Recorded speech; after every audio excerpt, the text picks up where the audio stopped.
you assholes. All right. You assholes.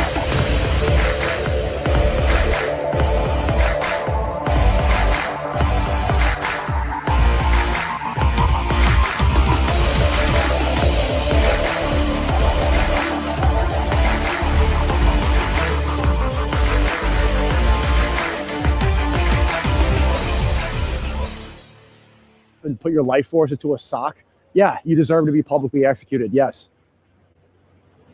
What are we talking about? You.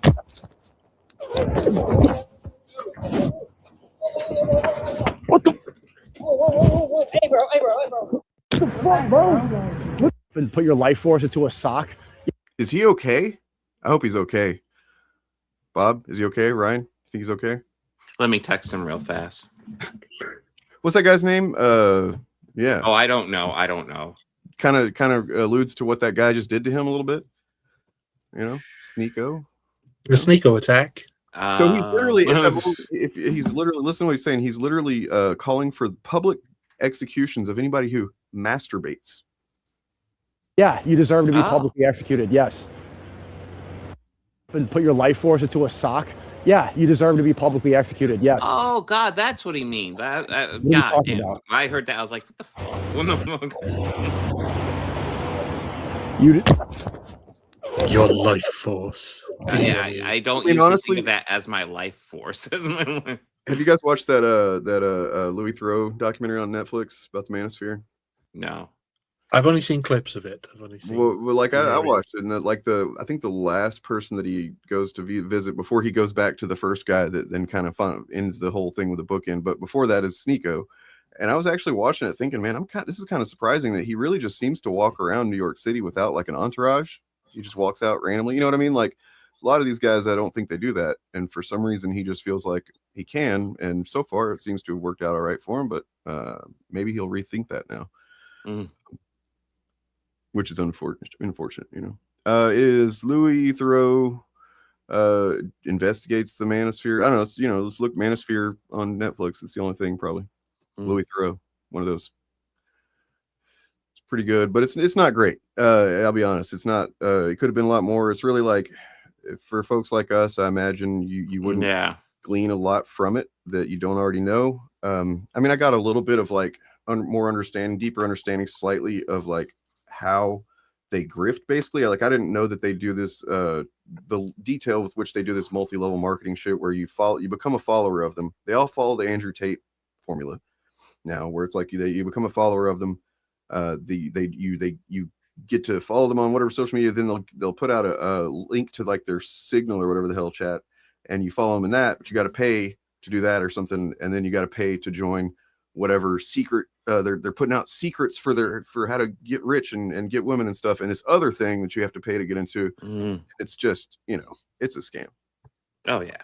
And meanwhile they're like there's one dude in there that he talks to quite a bit in the movie where HS Tiki Taki, I don't even know who that is, but he is like judging people for being into porn and stuff, and he's like judging women who do porn and stuff, like OnlyFans models, and yet he runs a company that runs a bunch of OnlyFans models.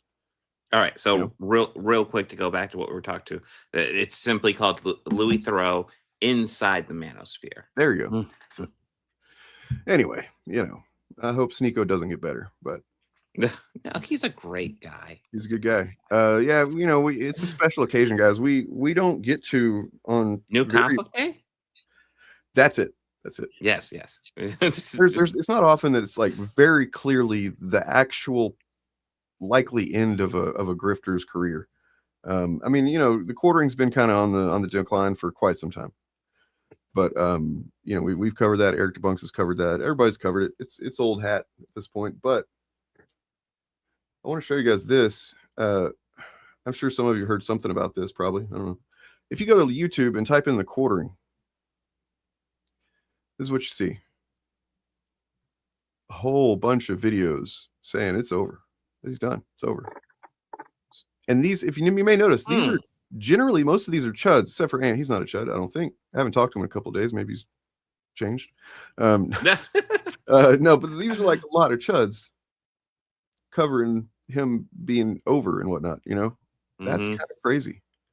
Well, then there's a bunch of quartering too. I mean, Gotcha. it's worth noting they do eat their own quite quickly. I mean, I've never seen them go after one of the large original, like the fucking Mount Rushmore of anti-fan chuds. I feel like the quartering's head would be on there, don't you?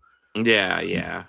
I've never seen him kind of just turn on one like this before, but I've never seen one of them do something like this before. The shit that he's apparently doing or done. So we'll get into that. I'm gonna look at some video about that thing. Here's this. I found was pretty interesting. Want to be Jordan Peters, aren't we? Now we got.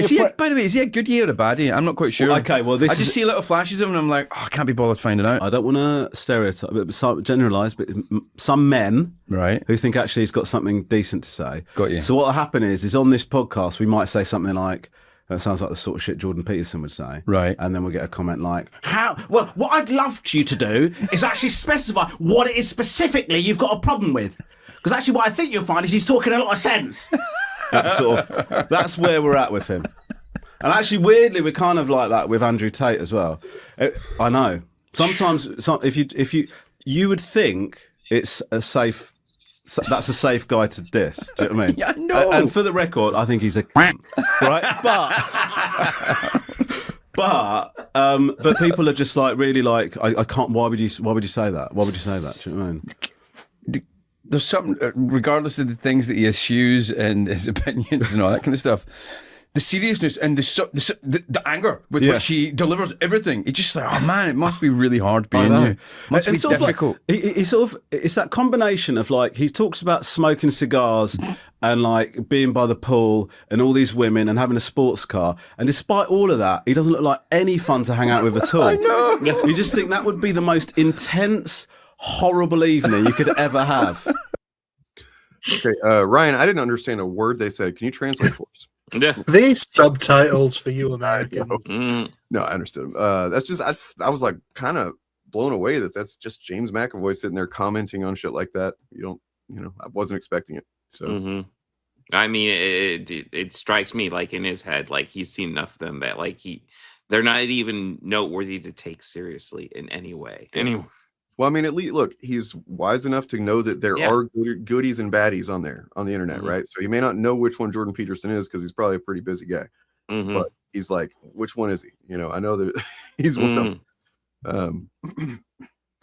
Ramesh is a funny guy. I've never seen him, never heard him before. He's massive over here. He presents like a dozen TV shows and he's got his own podcast. And I think what happens is a lot of these comedians go into podcasting, and as soon as their stuff goes on YouTube, they start getting flooded by the kind of people that hang out on YouTube. Yeah. Kind and respectful people. Yeah, absolutely.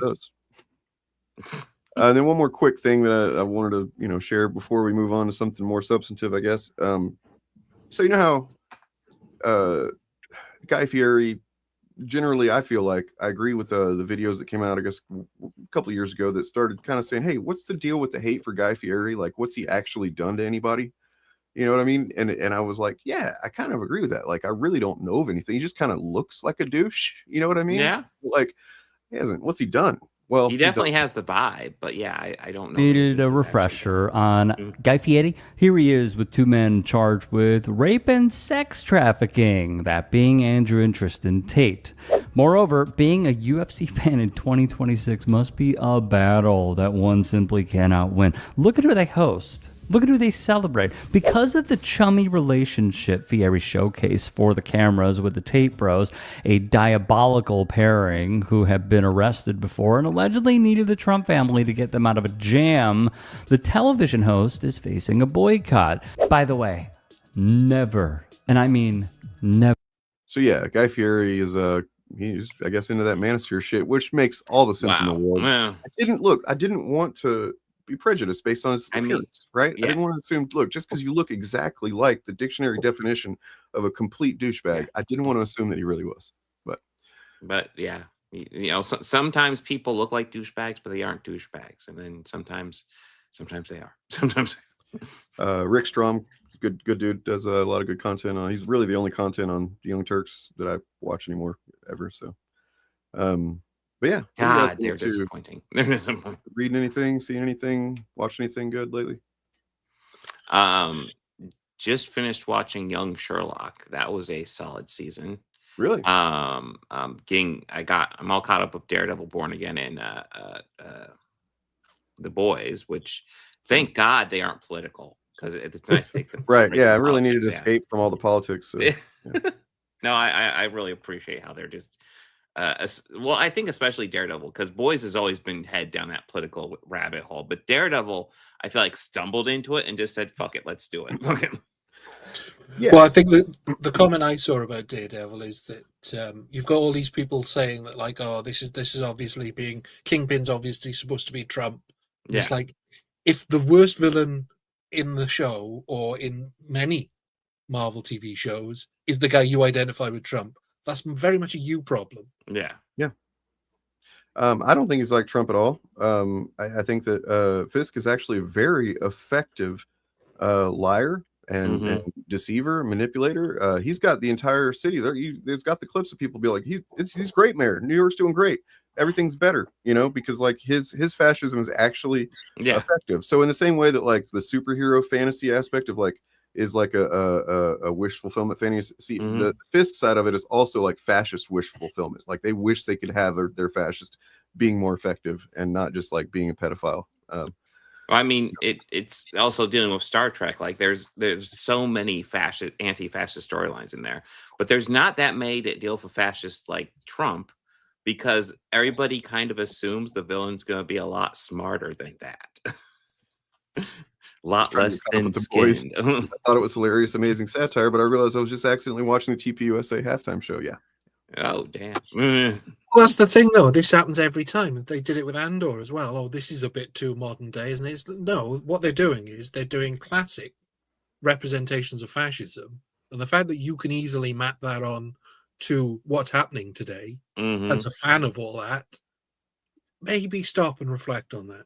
Yes. I mean, it's the same problem they have with anything else, is that they literally can't think outside or see outside of like the surface level of anything. They can't apply any actual context to anything. Hey, I said that thing that my channel used to be. They can't apply anything to anything. So like everything is just in the moment and what they believe it obviously. And it's like, no, the problem with them in media in general is that they don't see how the history of things is played out and why things are not unprecedented the way that they act like they are with in terms of politics and social messaging and stuff like that. But it's all new to them. They're like little fucking babies that are just stumbling into the world for the first time. Real quick, I want to reply to Noah real fast. I'm pretty sure the actor is pro ceasefire. And the thing to keep in mind about serving in Israel is that all Israeli citizens are required to serve. That seems like, honestly, that strikes me as just like I hate to say it, but virtue signaling kind of a opinion, because like, so I mean, there's lots, like you said, everybody in Israel I think has to serve a few years, and that doesn't, I mean, if you want to judge those people for happening to be born there, most of them, then as the same way as the government that's literally doing the evil shit, then okay, but yeah, it's kind of not watching just the scenes with Frenchie, and you might as well just not watch the show, because that's what seems ridiculous to me. So, but yeah, the actor seems like a reasonable dude in my opinion. So, yeah, I mean, it's possible to be Israeli and be reasonable. In fact, I'd say that's significant if you're reasonable and being kind of indoctrinated in that culture and still are reasonable at the end of the day. Yeah, for sure. I mean, does he still live there? Because that's big. I don't think so. No, I'm pretty sure he moved to the United States. And you're telling me he's not French? Holy shit! What? Yeah, The Boys is pretty good so far. I've been enjoying the hell out of it. I think it's probably going to wrap up a pretty good series. Yeah. I feel like this season, at least the first 2 episodes, I guess probably the third one comes out pretty soon if it's not out already. But it's kind of like almost returned to form. I'm liking it more than the past couple of seasons, even though I thought the past couple of seasons were totally decent. Yeah. Well, I mean, I think with this one, they definitely, the first couple of episodes anyway, they're making sure to say, we're not fucking around. This is the final season. We're doing some shit. There was a little bit of, I guess I could say a little bit of plot armor. Yeah, we might get in a little spoilers for The Boys. Yeah. New season. A little bit of plot armor there in the breakout scene, I feel like, but I mean, I feel like they handle A-Train extremely well. So yeah, that was I mean, big spoiler coming right here. I thought that was an excellent death for A-Train. Yeah, he goes out like a fucking boss, and they actually show that he has evolved as a character. He like actually stumbled and fell because he was avoiding an innocent woman. Yeah, which is how we were introduced to the character. You know, obviously, was killing an innocent woman. So yeah, he despite the fact that he was literally running for his life, he chose to not just plow through that woman. That was so. Yeah, a situation that's far more forgivable than just being fucking high off your ass. Yeah. I forgot he was high too. I watched like almost all of the 15-minute manhandled podcast episode with the Deep and Black Noir. Oh God, they actually did that. So 15. Oh God, that's hilarious. I just the clips. I think it's hilarious to seeing the Deep to talk about being a Sigma male and shit. It's like, oh my God. Well, then, like, I imagine they're not really going to follow up on it in the show itself, but like, it was cool that he talked about they're followed up on the whole the fake Scientology religion that he joined whatever season ago. Oh yeah, like that the lady that runs that got busted or something like that, so he was talking shit on that, and that was pretty funny. It's like, oh yeah, I forgot. I imagine there's too much going on this season to really address that in the actual show, but that was fun. Maybe they have a way to use that to conclude the Deep storyline, because I can't imagine his storyline is concluding in any way that isn't just the most pathetic thing we've ever seen. Are you talking about with the speaking of pathetic, the Homelander's talking to him? Because like, Jesus Christ, man, he is. I mean, he's been losing it steadily through the whole series, but like, they're definitely they're ratcheting it up right now. And it makes and it obviously is a parallel with Trump, I feel like, because it seems like Trump, the more he's in power, he's the guy, he's got all the power, he can do basically whatever, and yet he seems to be kind of losing his shit and his brains are leaking out of his ass. Listen, we just need to lock up anybody who likes posts that are negative to me. I mean, I'm pretty sure that Starlight's gonna have to do something to him, right? I imagine. I mean, I think she really gets has to get the comeuppance on him, considering the event of episode 1. Yeah. Feel like yeah, we'll spoil season 5, but we aren't going to spoil season 1, mostly because I just don't want to talk about that event because it was fucking gross. It was fucking. Yeah. Right. Well, I guess. So what do you want to do first? We want to do. Which pathetic grifter loser do we want to cover first? Eric July or Jeremy Hambley? Let's do July first. I feel it's gonna be pretty quick. I mean, our whole channels are based around hating Eric. That's all we built everything we have on him. The dude that I didn't even hear about until years in my YouTube career. Yeah, my whole channel is based around hating him. Well, there are posts going around saying that Comics Explained stated explicitly that he's not going to cover the Rippaverse. And if you don't know who that is, he's one of the biggest comic book YouTubers. Now, I want to start by saying this. Nobody is obligated to cover the Rippaverse. Right, fine. Statement over. That's all you need to say. Like, this is 3 minutes and 45 seconds, and he wastes time saying that. I mean, that's the most obvious shit in the world. Like, I mean, maybe if his audience is just a bunch of fucking morons, which of course they are.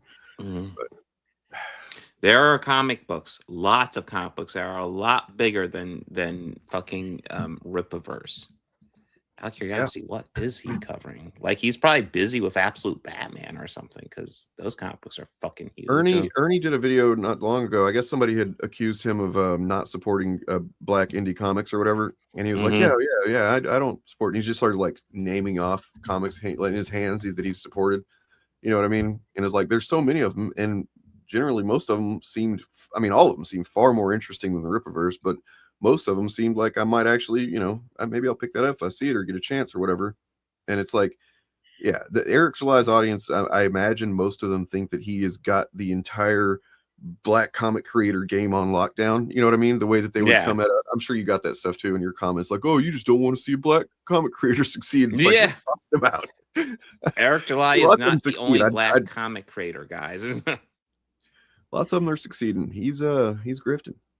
To be honest, when I first saw that story about that warehouse that had been burnt down, before I realized it was in Canada, I thought, oh, Eric, is that one of your employees? What? Oh, shit. You're right. No, yeah, I went to go shave my head one last time for the summer because my son wants me to grow my hair out again. And then I realized, because I got new hair clippers, and I didn't recognize before I started using it that I didn't have the guard on it. So I was just done like a 1 or a 2, and instead it's just like, oh no, I got to go all the way now. So yeah, I've made that mistake before. What? I've made that mistake before of not checking which blade was on there, taking a little too much on. Well, I mean, yeah, I've done that before too, and usually it's just because you do something minor you don't think about, like before you pick up the razor, and then you're like, hey. You know, and then you just go to start shaving normally. And you're like, oh shit. What? So this is a good point. I mean, yes, like right. Why is he not even in his literal studio that it was made to, you know? Yeah. Promote this crap. It seems like the last couple of videos I've seen of him, not that I watch all of them or anything, but last couple I've seen, he wasn't there. I mean, he's some way significant because he's got all his tech stuff behind him. So it's not like he's. Did he lose his studio? Ooh. I assumed it was just a room in his house, to be honest. I might have to look at his channel real quick and see. I mean, it looks like a room in his house. Yeah, he's got some of the Target art, but I mean, he's always had Target art. Like even before he had the Rippaverse stuff, he had like the most generic crap that you can buy from Walmart that had like Marvel and DC branding on it or whatever. You know what I mean? Maybe I'm gonna give him benefit of the doubt and say he's in a hotel room. Could be. That could be. Which would explain the generic ass art. Of course, he could also have no taste. Yeah, where's Thomas Sowell, man? He looks not like him. Are you okay, Eric? I think he went out to buy some art that represented his Texas origins and didn't realize that the cow behind him is a Highland cow, not a Texas Longhorn. But that's his origins.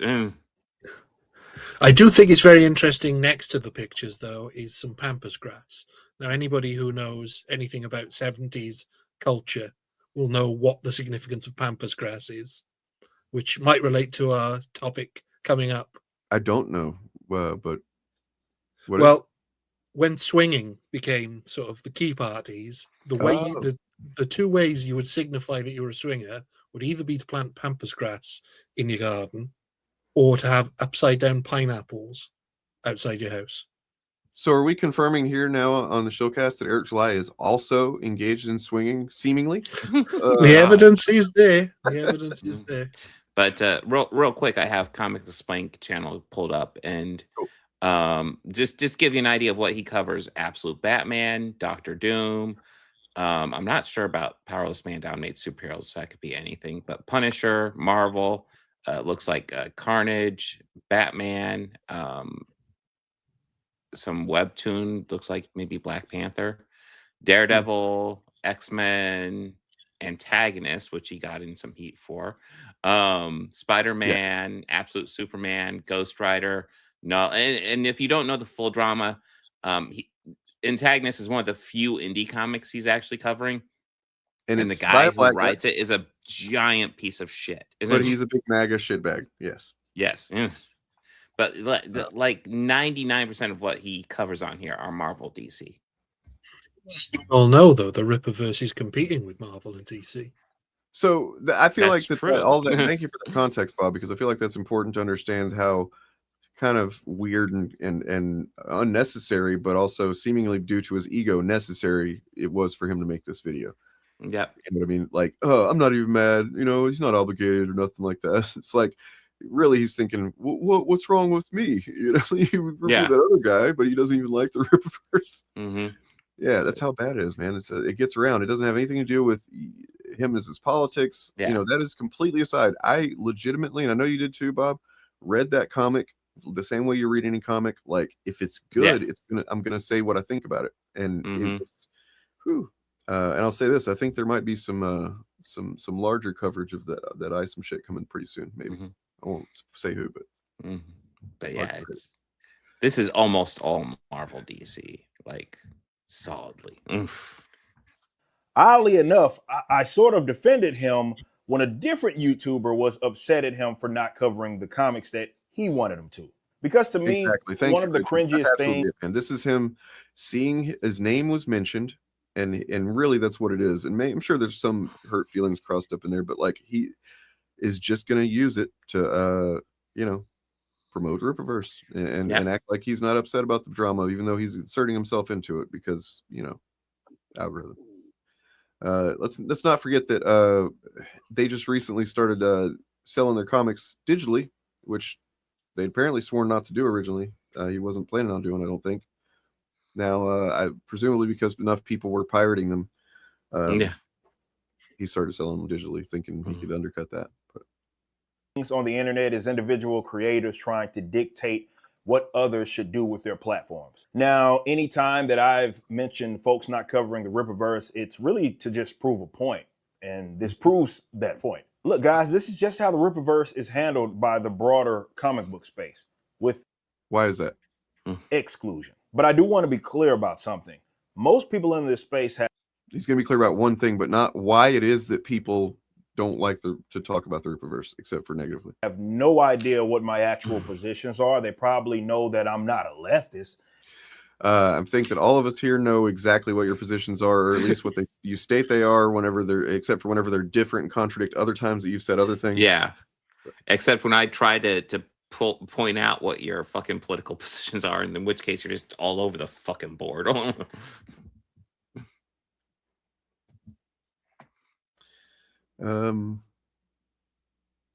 Who's Ron?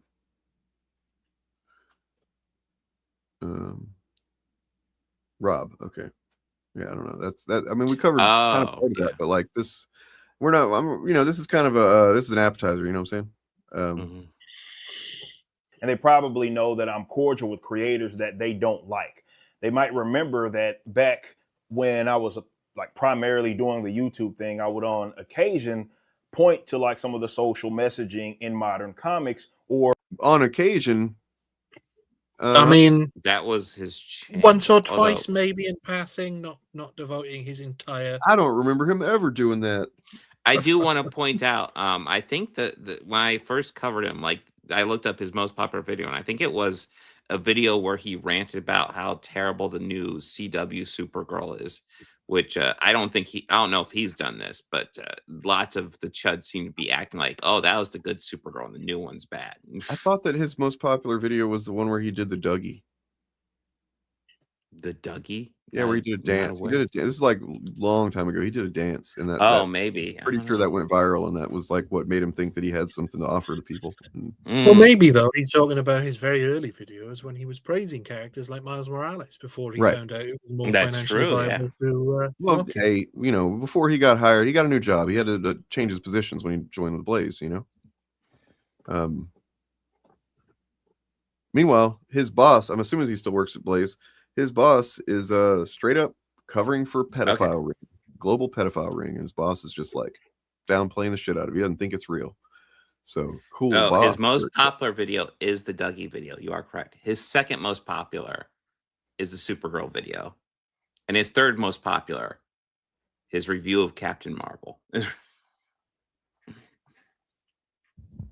You've been Bob.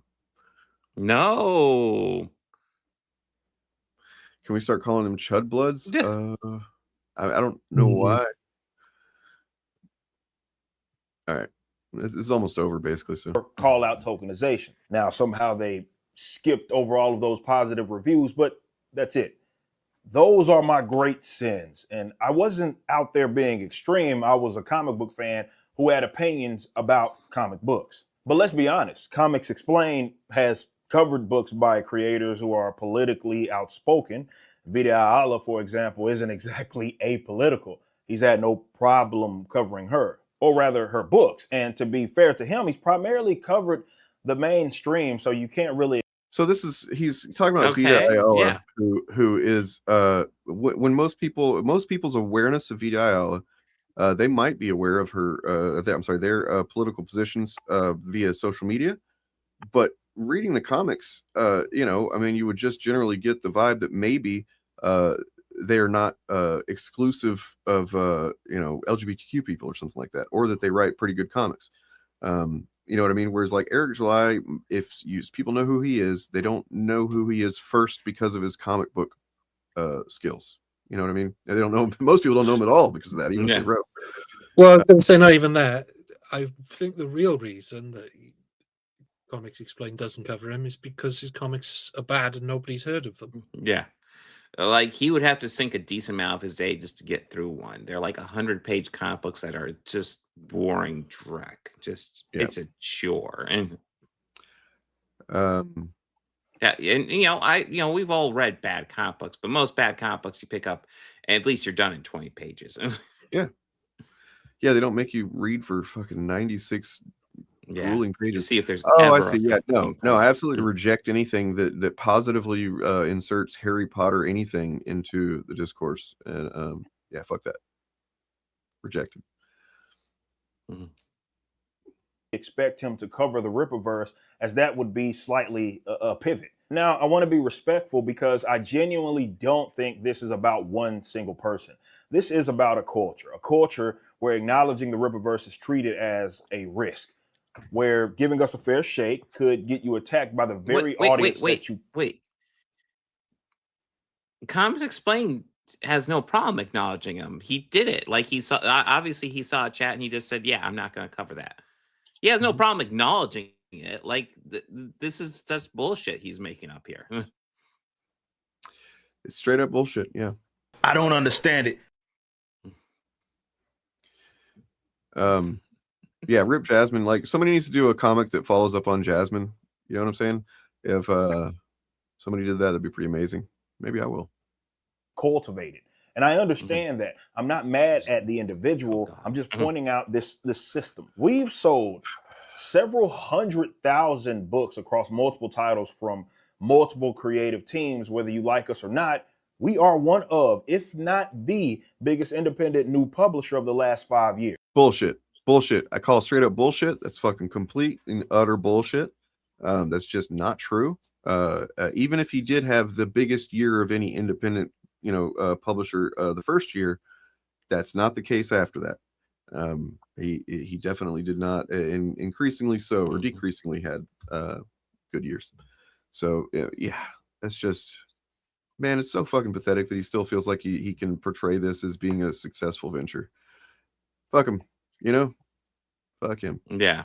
I mean, it's also worth noting, like his comic books are long, they're boring, and they're what, $35 each. So, and what he's talking about too, he probably, I mean, look, yeah, if he's talking about the money made, he might be right actually, because I remember now. It's been a while since I'm dusting off the cobwebs of the Chud grift here. And yeah, his thing is that he likes to conflate, sales, like as in monetary sales, with units sold, and he pretends like he sold the same number of units as other, whatever, and he just doesn't. He hasn't. He's made a lot of money because he, makes 100-page garbage and sells that for, $40, $50, and then uses the early 90s fucking sales gimmicks to try and to literally goose up sales, and includes his merch sales along with the comic book sales. So there's no way to know how much he actually sells in comic books, really, unless you, I guess, do the math. But who wants to fucking waste that much time? He did put a lot of qualifiers. Even break down the math. Yeah, he did put a lot of qualifiers in there. Probably the biggest new indie comic company in the last 5 years. So, well, him and Comicsgate, they all depend on like, I will see people like whenever they were having their war back and forth, people were like, oh, the entire independent comic book scene's at war, and it's like, no, independent comics don't even know that y'all are doing this over here. They're probably trying to avoid you so they can work on actual comic books. You know what I mean? Y'all are over here doing content for algorithm's sake. And yeah. The only way they talk about us is to delegitimize us, to say that everything we produce is the worst thing ever, despite the fact that, again, we have varying titles from varying creators with varying styles. The stuff And that they're I've all read is pretty not, fucking bad that I've read. I'm all it's pretty... not the worst thing that I've ever read. You know, I will say that there is more. There's some issues, but like, you know, I was recently reading some old 90s shit that I first got into comics on. If you got into comics in that era and you haven't gone back and read those comics lately, some of them are pretty good. You know, the Claremont stuff mostly holds up. Yeah. But like Rob Liefeld shit, Todd McFarlane shit, it's not very good. Todd Fucking... Rob Liefeld shit was kind of shit, but Todd McFarlane was, I thought his stories were always entertaining, but then as soon as the story wraps up and you put it down, you're like, the fuck was the point of that? Like, there's not, like, it's just is like looking cool stuff, and that's about it. Like, I was reading his the famous his first run on Spider-Man that was just him on art and writing, called Torment. And it starts off and it's like New York. It's like you're reading Batman written by an edgy 12th grade, 12-year-old or something. He's like, you know, New York City, the scum in the street below. And it's like, really? Spider-Man's talking about scum in the street? I don't think that's really Spider-Man. And Spawn, let's be real, Spawn was always a much cooler concept than it was actual execution wise. I love the concept of Spawn, even though it is very Ghost Rider-ish. But the books have never thrilled me.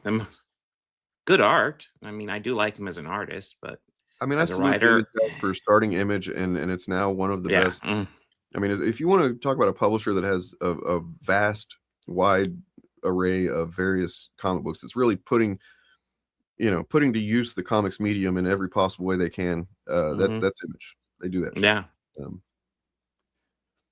This is also why I've never understood when people say things like, well, the Rippaverse is irrelevant because certain corners of the internet don't talk about us. Think about what those corners actually are. What, Reddit forums that ban you for speaking? No. Is he talking about us from the times that we went and looked at his Reddit, his subreddit, where there's like one guy keeping it alive? Yeah, it was pretty pathetic. Positively. I think about Alpha Core, it sucks. Yeah, it's not as bad as ISOM, but it's bad, and it is a more competent comic book because it's literally Chuck Dixon. I mean, I read his QAnon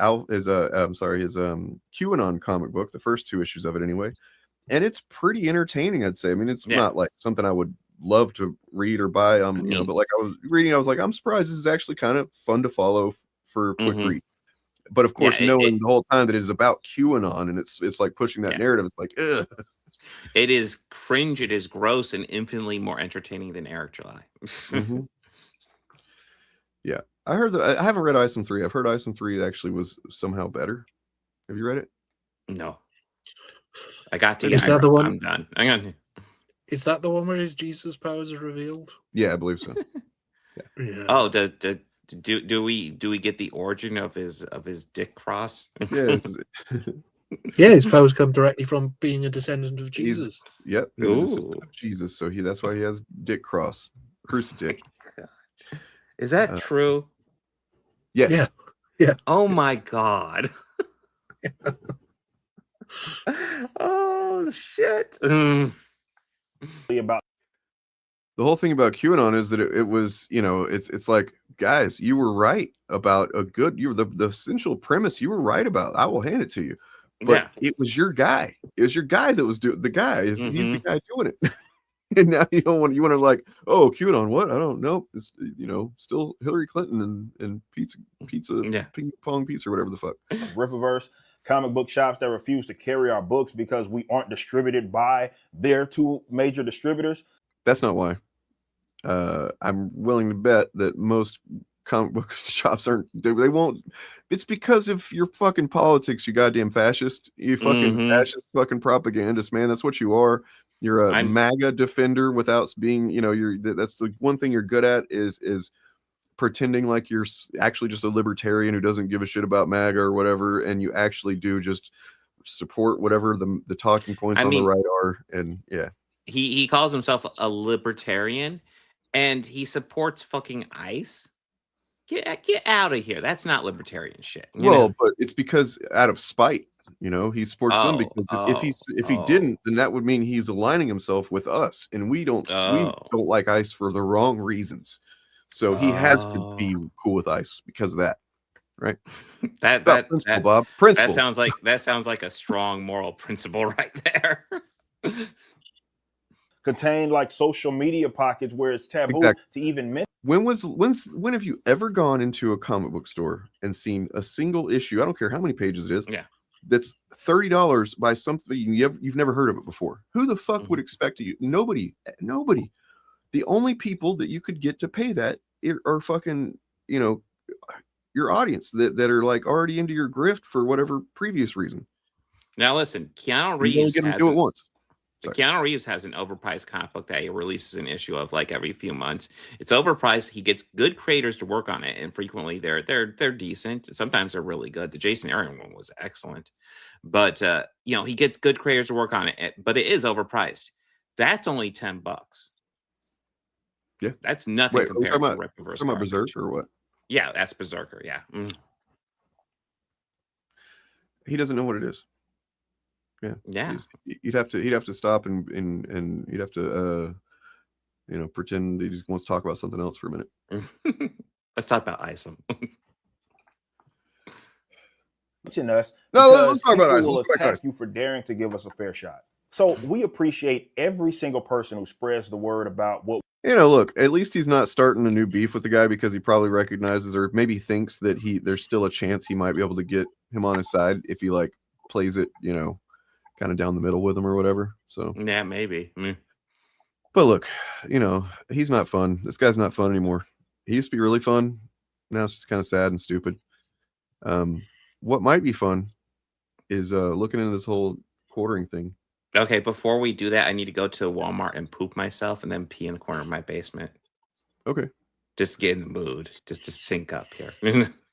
So when you've got, literally everybody is just roasting him, all sides of the spectrum, just everybody's done with it, it seems like.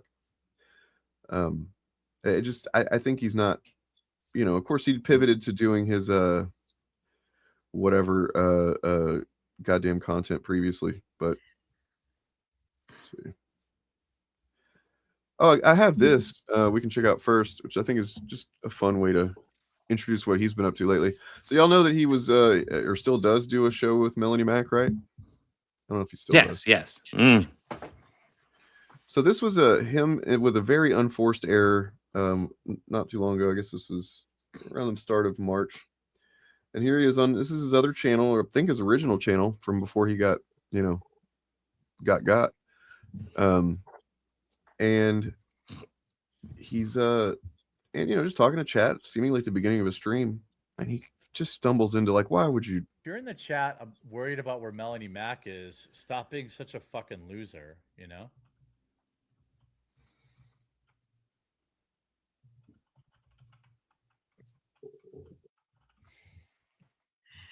You guys know she's married and she's on her honeymoon.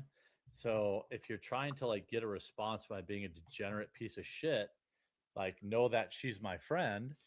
Like honestly, right here at first, it's like, hey man, cool. I'm he's actually saying the right thing here. It's like, look, men and women can work together and it's not a big deal. You guys are being fucking creeps in the chat, It's like, wow, good guy Jeremy for a moment there. And it's not gonna work. I suppose it worked by getting me to say that. Super quiet, I know.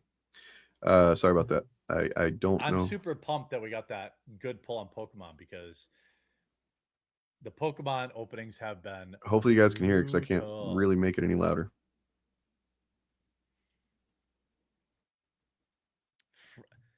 There's also this like weird like Jeremy's friends with a girl, so he's definitely trying to sleep with her thing. That has being perpetrated by only people who have never been allowed around girls. And why are you even getting that oxygen? Why are you? I'm friends with a lot of girls, and you're allowed to watch football with them and be married and not be trying to sleep with them. Cool. You should have ended it there, Jeremy, but let's continue. You guys all know I'm a boob guy anyway. You know I'm a boob guy anyway, he says. It's like a totally weird so close fan fiction. I like my boobs 2 scoops full. All right. So I love Melanie. Damn it, dude. But, Bro. It's easy to do.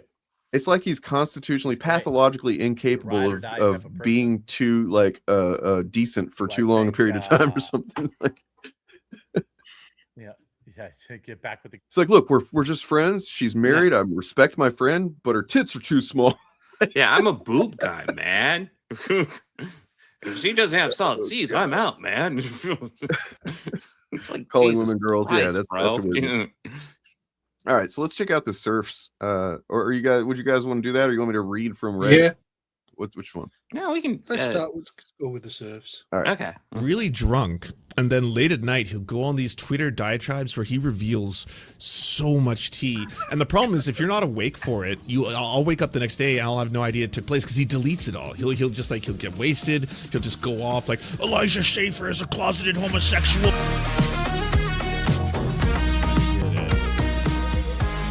Hey, you all know this guy. He's a transphobic wizard on the internet. He's the guy who hates the gays. And women. Oh boy, does he ever hate women. That part's kind of wild, eh? Like, how do you go about, like, hating the gays and making fun of the gays and being like, gay, yeah, all of you F-slurs are a bunch of fucking, F-slurs, blah, blah, blah, all that shit. And then at the same time, you hate women so much. It's like, well, I mean, that must be because this guy has traditional views of masculinity and gender norms, and he deeply respects women. No, he's massive, weird. I mean, homophobia is at the root of homophobia is misogyny when you think about it. Like, why would anybody have a problem with somebody's acts effeminate or something? Like, okay, what's wrong with that? Oh, because you don't like women. That's why you think it's weak. You think they're less than. Gotcha. Sex pest creep in that regard too. He's had a series of embarrassments. The thing with Jeremy that I've noticed is that he's able, much like a cockroach, to survive some of the strangest scandals on the internet. I think part of his audience enjoys that he is just so wretched. Maybe that's part of the appeal. I got to imagine that's part of it. Otherwise, I don't know what is going on here. How he's been. That's funny that you said that because I literally have a video. I think it's the one where yes, it's the one where Little Movie Perp and I talked about the Ryan Gosling as Black Panther bullshit trope that they bring out. And it was because Hambly had said it that time. And throughout the videos, whenever I was doing like the animated avatars of me and Perp, and throughout the whole thing, whenever I would talk about the quartering, it would be like a little cockroach with his head would come out from under the side of the screen, like all the time. I just also want to say that this apparently gets into dealing with the channel Kino Casino, which, if you're not aware, Andy Worski is the main guy behind that, and he is just, or at least for some period, was very well known as being a Nazi and very extremely disgusting individual. Apparently, he kind of went off off the grid for a little while, or out of the spotlight on YouTube, and came back, and now they've managed to make this Kino Casino thing pretty popular, I think. But I don't want to lose sight of the fact that I think he's probably still just a Nazi, and if he's not, then I doubt that he's actually, like, I haven't heard anything of him saying, well, you know what, I used to believe some abhorrent shit, and I retracted all, or nothing like that. So I think he's probably just still a piece of shit. So none of this is us being like, oh, we're on the side of the other peoples that are against Jeremy Hambly. It's all just enjoying chuds destroying each other. And whoever loses, we all win. So yeah, just get the popcorn ready. Yeah, and right. I mean, I know that because motherfucking me and Turf Nation broke that news. You know what I'm saying? We were the ones that broke it. God damn it. Anyway. The only reason Worski gave up the race realist stuff wasn't because he saw the light, but because the race realist started making fun of him. Yeah, that's what I kind of got really quick over looking through Reddit earlier. So I was like, I'm pretty sure this guy's a Nazi. I got to look and make sure before I say that. I was right. Able to do this for so long because he's got this cycle where he'll do something profoundly embarrassing. It could be, making an entire channel where he gives tech support advice, and one of that piece of advice of tech support is how to get away with having child sexual abuse material on your computer. Because when he was working at Best Buy, him and other employees would look at people's hard drives and they found child sexual abuse material. So he makes a PS. So yeah, I don't know if I would have to dig for that clip, but you've probably all seen it by now. There's it's from a while back, but you know, it happened, period. Where Jeremy Hambley is on camera giving advice to anybody who might have anything on their hard drive that they, you know, could get the cops called on them by Best Buy or whatever, whatever he's working or whatever. And like, that's, you know, a bit fucked up. Just a bit. Just like, if I'm sure most of you are very well aware how big a piece of shit Jeremy Hambley is. It's almost, it really can be overstated though. Say on how to get away with having child sexual abuse material, and then we got exposed for that. The channel got deleted mysteriously. There's, you know, him getting so wasted that his wife made him stay in the basement, and then he was just playing video games and pissing himself in the basement. That was embarrassing. He just divulged to the world that he like shit himself in a Walmart because he didn't know he was lactose intolerant, like into his 40s, shit like that. And then obviously there's been a handful of weird fallouts because he also goes after, you know, people on the right. He'll get really drunk, and then late at night he'll go on these Twitter diatribes where he reveals so much tea. And the problem is, if you're not awake for it, I'll wake up the next day and I'll have no idea it took place because he deletes it all. He'll just like, he'll get wasted. He'll just go off like, Elijah Schaefer is a closeted homosexual. Everyone knows this. He's so gay. So is Crowder. Steven Crowder loves sucking man dick. I know this to be a true fact, you know, shit like that. And like, you won't know about this and like, unless someone screenshots it. But even if someone screenshots it, sometimes they don't Wayback Machine it. And the next day he'll be like, no, that's not true. Those are fake. So he's a hard person to catch, and he's a hard person to get in trouble.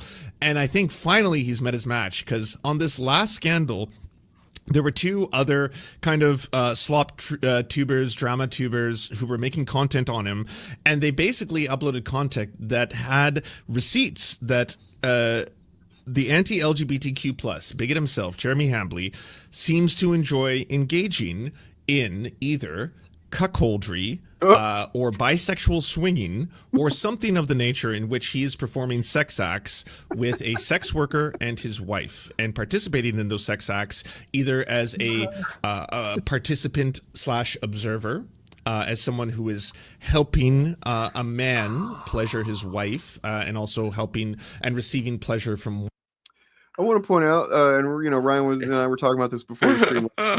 What's hilarious here is that if the left found out about this, if anybody that doesn't like Jeremy Hamblin, hasn't liked him historically for all the shit, the many things that he's done and said, I don't think any of us would be like, I mean, we might call him a hypocrite for sure, but it wouldn't be like judging him morally for doing it in the first place. For, you know, whatever you like to do. I'm actually proud of him for doing consensual stuff and not, you know, leaning towards the other thing we just talked about. But sorry, Bob. No. For me, the funny aspect is the pure hypocrisy of it, because this is what he makes fun of people for, and then but then his people, you know, and if you need proof that these are his people that are canceling him, essentially, here's just a little clip of this. If it's gonna play, we'll see. Disney Plus is really not good at putting out good programming, and we're going to talk about that after a quick word from this video sponsor. Huge shout out to this video sponsor, Antelope Hill Publishing. Antelope Hill Publishing is America's leading publisher of dissident books. Their eclectic catalog includes Lord Miles's memoir of his first. So here I helpfully added the Wikipedia entry to Antelope Hill. So Antelope Hill is an American white nationalist publisher based in Montgomery County, Pennsylvania. It's known for selling translations of historical works by Nazis, fascists, and ultranationalists, as well as new works by far-right writers. It was founded in 2020. The Southern Poverty Law Center has called Antelope Hill an anti-Semitic hate group. Jesus Christ. Man, the quartering. And this is the kind of interesting thing, I guess, is that it was in a subreddit that I've visited before called The Quartering is a Nazi, right? I've gotten stuff out of there before, but at the same time, I've always been like, you know, like just now when I was very specific about what a neo-Nazi is, I would see that and I go, man, that's kind of, I don't like when people just call everybody a Nazi. So like, I think that kind of undermines what, you know, trying to talk. Oh, naive Dane of like 2 years ago or whatever. They're all Nazis now, man. I don't give a fuck. Yeah. Well, that's the thing. Like, I totally support not calling everybody a Nazi. The problem is they're all pretty much Nazis. They It's started like- it's behaving like exactly fucking like hell. Nazis and like, Yeah. defending Nazis. Well, I mean, Nazi shit. realistically, with the quartering, the first clue should have been when he replied to, I think it was David Kep, the voice of Solid Snake, when he said David And Kep there it tweeted is. "fuck Hitler." I think. Oh, that was actually. I'm pretty sure it was it was a writer. I think I forget his name, but maybe I don't know. But it was it was nonetheless. It was. Was you're either right. him or it was Michael Giacchino, someone like that. It was somebody like that. known. It was. But, he said, "Oh, and there it is. Yikes," or something like that. Yeah. And it's just As like, if like "fuck Hitler" was a controversial statement. right. From, Wow, you're a cool guy for saying that. You know, you must be doing that for performative woke points. And it's like, no, it's just also just fuck Hitler. You know. Then there's also this. I don't know if I have this edited or not. I really hope I do. I mean, I think a good thing to remove. Tough act to follow. Was it liberating or was it super liberating for you to say the N-word? Super liberating for you to say the N-word. I grew up saying it, so I that's knew normal it. for me. I knew it. I didn't Can you say it now? And then she says it. I muted it. Nigger word? Oh, got Yeah. it. I did not mute it in time. And then he just fucking loses it. He's like The so nigger word? fucking tickled. He's so goddamn sorry about that, guys. I apologize. You know, there it is.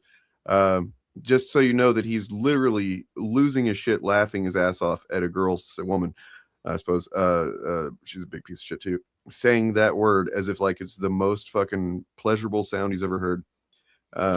the amount of pleasure these guys get from the N-word is disturbing, to say the least. It's just a fucking word.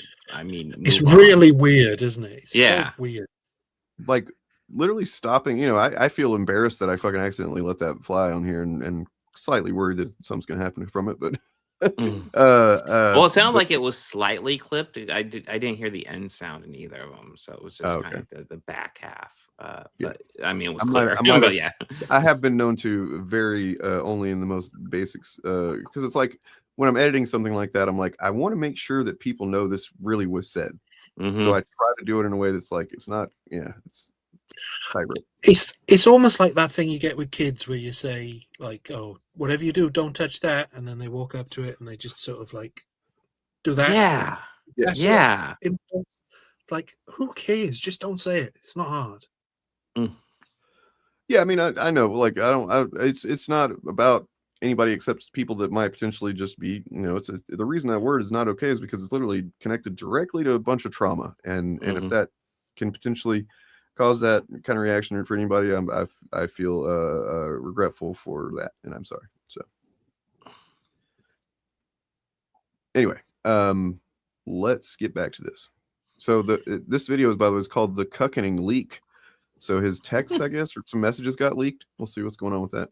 Watching the man receive pleasure, stuff of that nature. The reason why I think any of it is newsworthy is obviously because he lost his shit to this. It's yes, deeply hypocritical. He is someone who definitely does not approve of cuckoldry, does not approve of bisexuality or pansexuality, does not approve of people engaged, even if they are consensual adults, in activities that he considers to be degenerate or depraved, of which he has been very critical of throughout the years. So he apparently has been approving of adults having images that are literally exploit children who cannot consent. So, weird priorities, man. Yeah. So all of that is obviously going to be pretty scandalous.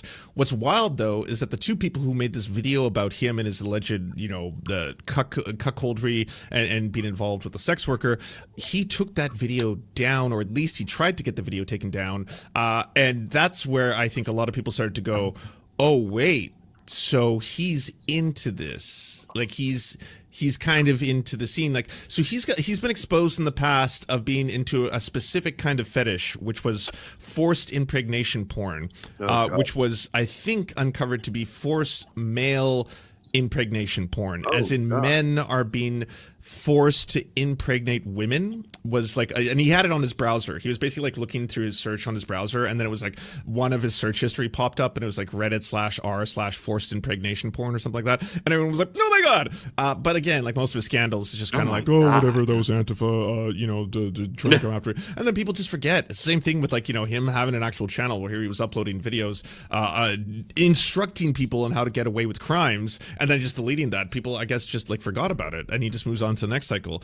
This one is not going away. So the scandal is unfortunately getting a little wild. This is not confirmed, but so far, apparently, according to r/the quartering is a Nazi, this is a message that old subreddit. From the sex worker, and content warning for everybody.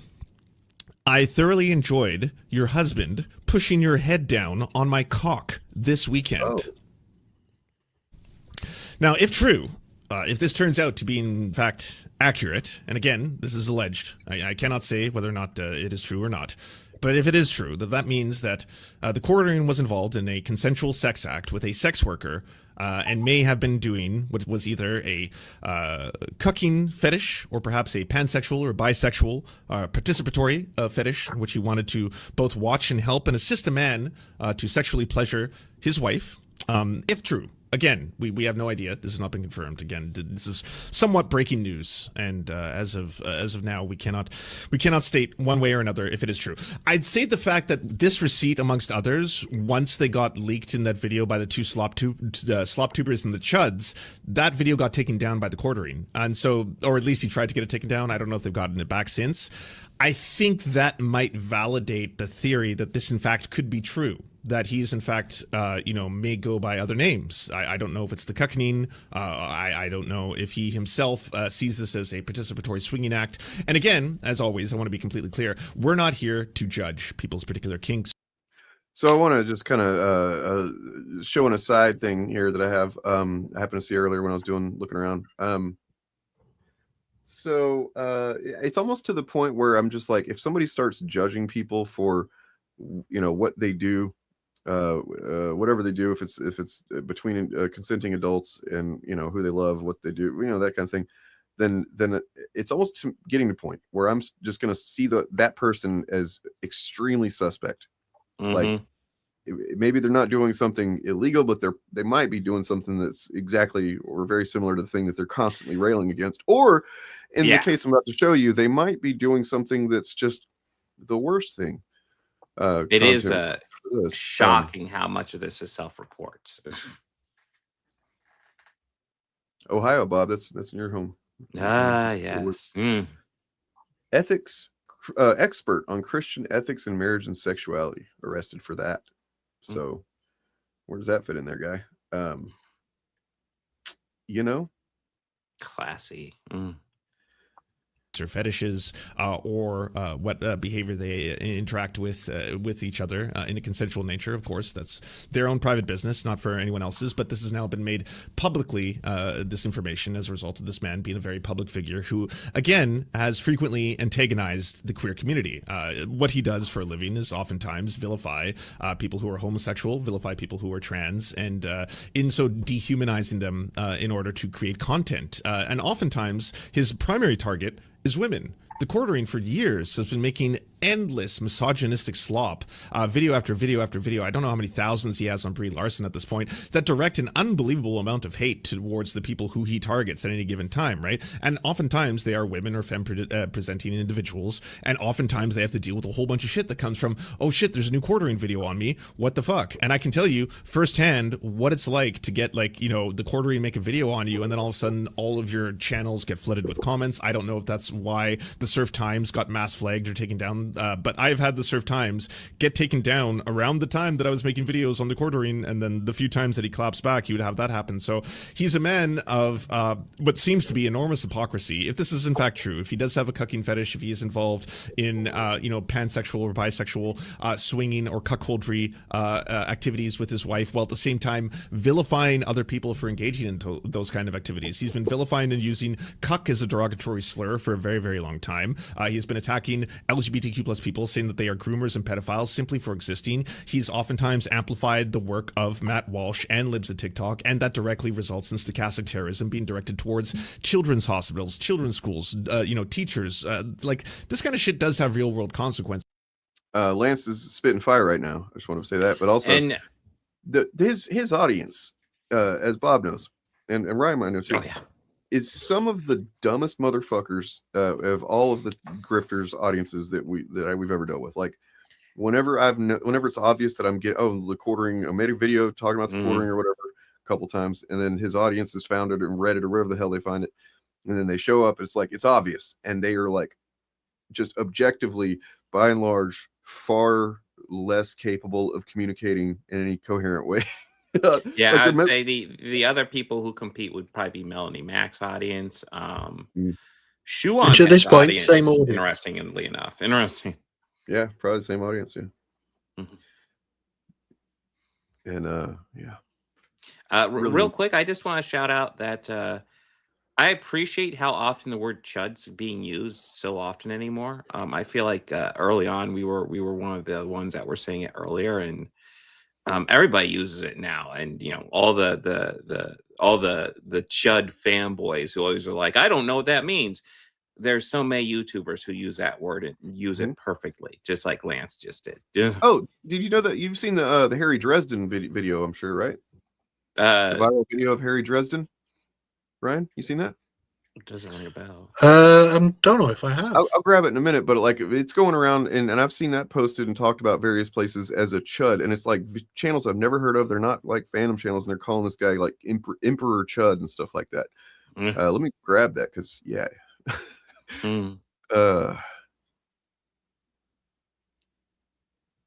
So he is a horrifying monster of the highest order, and if this is what finally does take him down, you know, mashallah, very good news. It would be fantastic. And like, I've seen already that there's some people in the quartering is a Nazi saying that this is starting to actually show some evidence of bringing down his, well, if you ever want to see Twink Death, my god, I want to see the one about the notes. I'm loving the download. That is this edited? That's not edited. That looks pretty bad. That looks like a man who's not slept a lot. Looks like a man who's teetering on the edge. Doesn't know, you know. It sucks too, because maybe his safe place used to be calling up a good old friend or two and being like, hey, is there any chance that maybe we all just hang out and have ourselves a little consensual activity between adults that may or may not involve a chair, you know? May not involve a cage. Who knows? But not anymore. The good times are over. But apparently the views are not doing great. He stated that he was going to be addressing this, by the way. He's like, I'm going to be attacking the scandal. You know, just wait. I've got the receipts, blah, blah. That was, I think, like a week ago. So, no, he's not touching this. And so he's... I don't mean derail this, but I just want to bring up Harrison's comment, because just a robot. Oh, my God. Like, his shit is so blatantly like racist and shit. It's so hilarious. Like when we covered him, it was just hilarious. I was dying. Yeah. Oh my god, I'm having flashbacks now.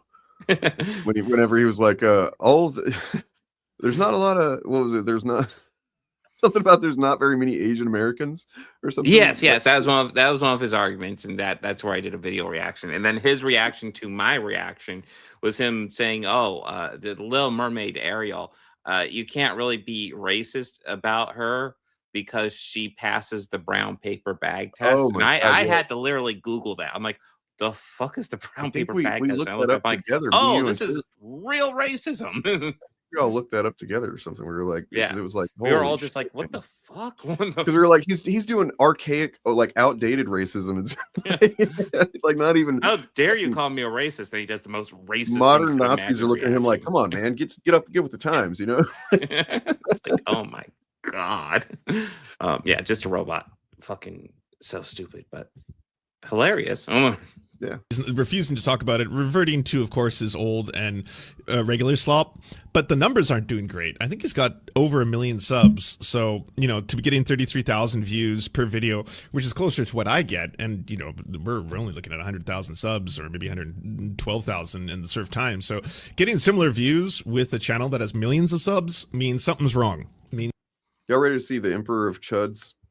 Oh, yes. This is pretty wild, man. It is doorbell footage from I guess this guy just had this situation happen, and it is just bizarre. I'm going to present it with no more context than that.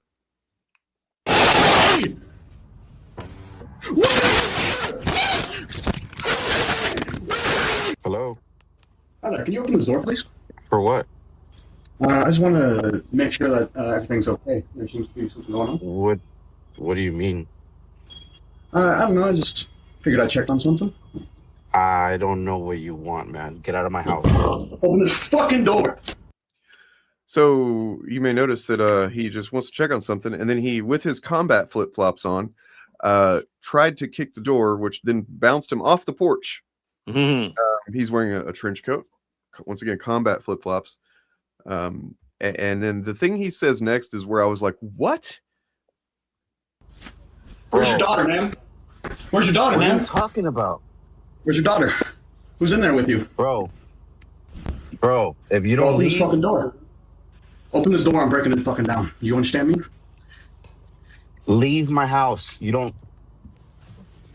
Are you okay? Is everyone in this house okay? What? Everyone's okay. What do you want?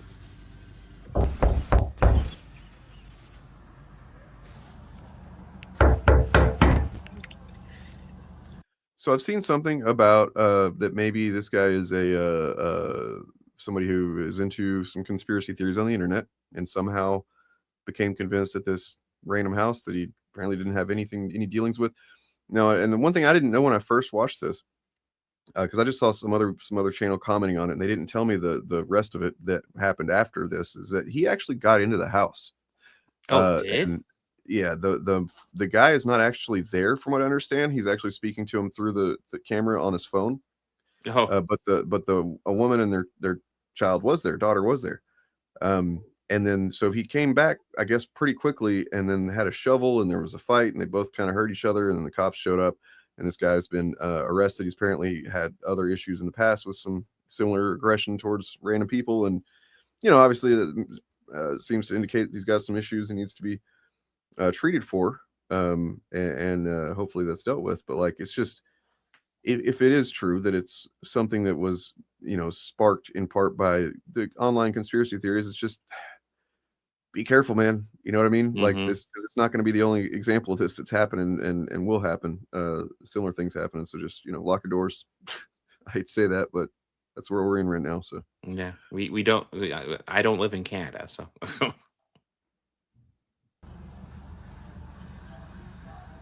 True.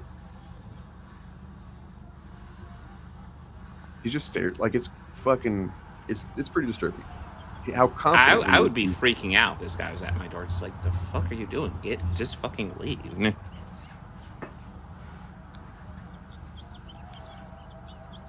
Can you leave my house, please? You open the door, please. You have nothing to do with my house. Can you leave my house?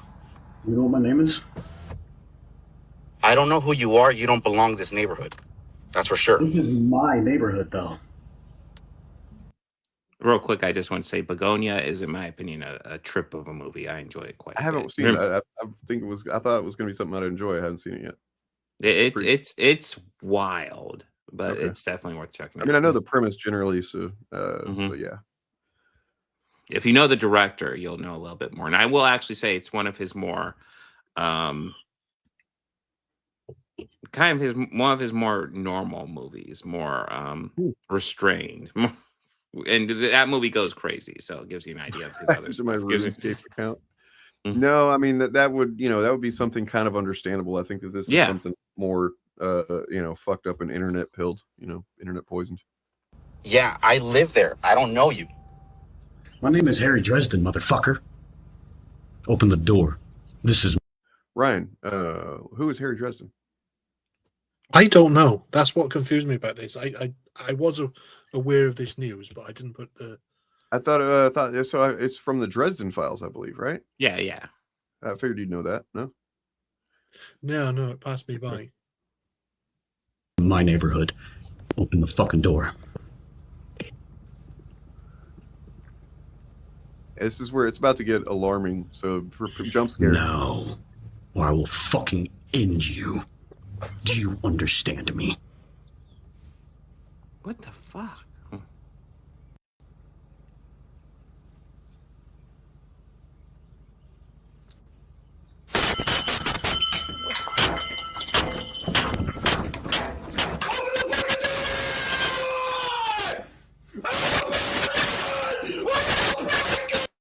Okay. I'm assuming he's calling cops at this point because that's what I'd be doing. And Yeah, the cops show up. The guy got there, I think, too, and fortunately, his family wasn't hurt. Nobody was hurt. Well, the guy was hurt.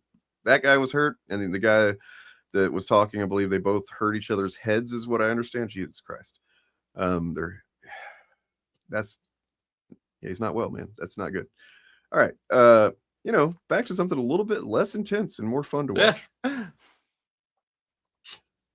People are suddenly abandoning the brand or the grift or the show. We can't say exactly why. Not entirely sure, but he is also a live streamer, I believe, on Kick. He ended his live stream on Kick with 89 views. Not great. Battlefield Afternoons, the quartering. So I don't know what this is having. Like, again, this is all just hearsay. These are just random posts on r/the quartering is Nazi. But it is looking bad. Pretty sus. I don't know if he's going to issue a statement eventually if things boil over or get a little too wild. You'll notice that he isn't rushing to show any screen recordings like he did yesterday. So what's his latest?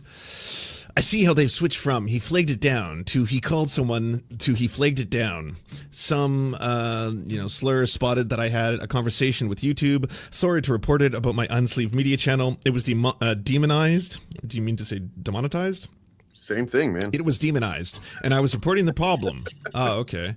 Yesterday, I showed that I had not flagged their channel, and then they came up with this crazy theory from some unknown source that I almost definitely called someone at YouTube. Now it's back to definitely flagging it down when no one believed them. Happy birthday to me. Oh, if you also didn't know, the quartering, and if that text leak is confirmed, had reached out to a variety of people in other positions of power. I think he reached out to like one of the head mods of Kiwi Farms, or maybe it was the founder of Kiwi Farms, to try and basically talk about how he's going to leverage this and that it's like a battle and other weird shit like that. If that DM is true, I don't know if that leak is a verified leak.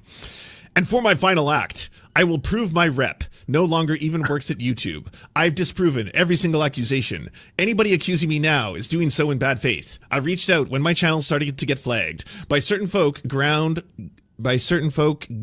gowned out. He doesn't even work there anymore. Oh, found. Okay. Yep. We were so close. I didn't even know he didn't work there anymore. Can we be done already? YouTube Premium, YouTube Creators, send an email, be super specific about what's going on. It sounds like you're sweeping. It looks like a sweep, or at least it looks like he's trying to sweep.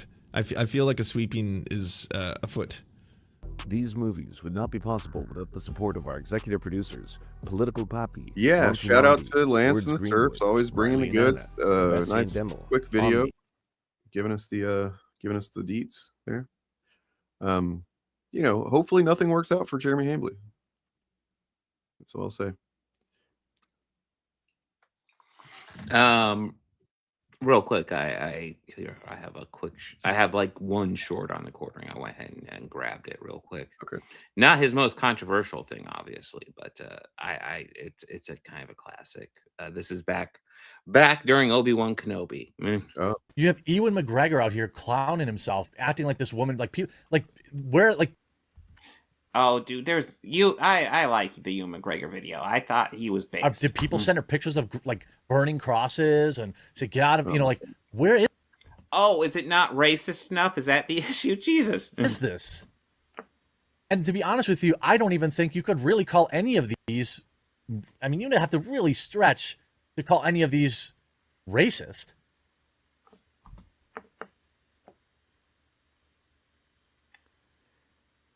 You'd have to stretch to call it racist.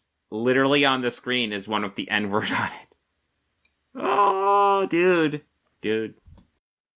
It's just a classic. I mean, yeah, I mean, that's the other metric that we had to argue that one time was, well, how do you know that every single message that she got was racist? And it's like, what are you talking? Is that what you're saying? Listen, I'm sure they're not all racist. Does it matter? Like the fuck? Right. Like if 3 of them, if 5 of them are, and you know it's way more than that, but like, come on. They shouldn't be getting any harassing messages at all.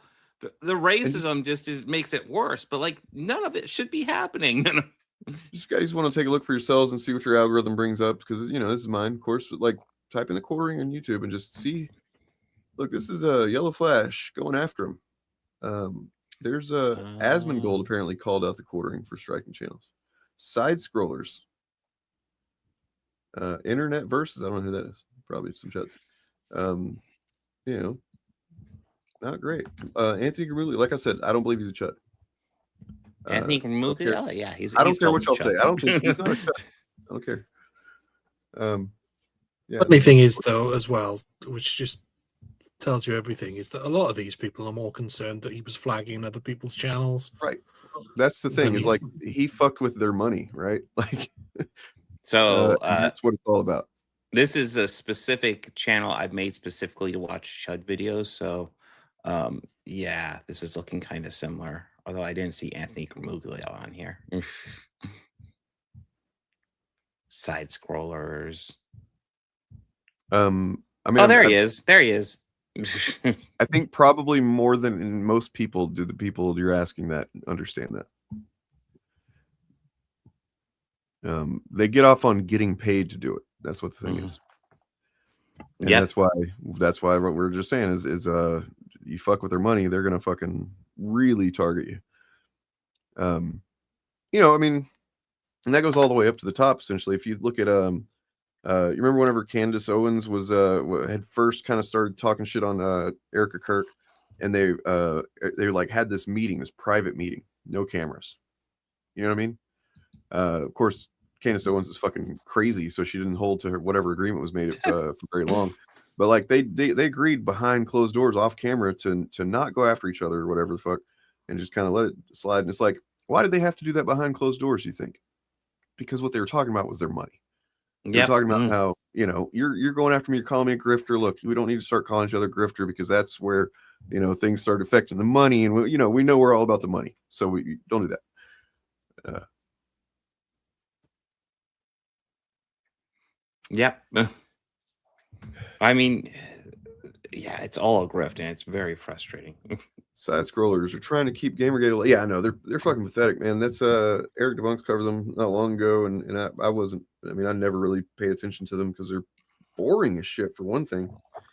And yeah, I didn't know all that about the side scrollers and the screw attack history and all that stuff until I watched Movies with Mark's video. Oh, by the way, he's got a new one on The Long Man. I actually have, I haven't finished watching that one, but yeah, Movies with Mark is awesome. But I want to do, I actually have a critique of Lance's video. I have to debunk one of his points. He said quartering has over 1 million subscribers, which is technically true, but it's a bit misleading because he actually has over 2 million subscribers. Oh. Yeah, and his latest videos are not doing well. This has really hit him hard.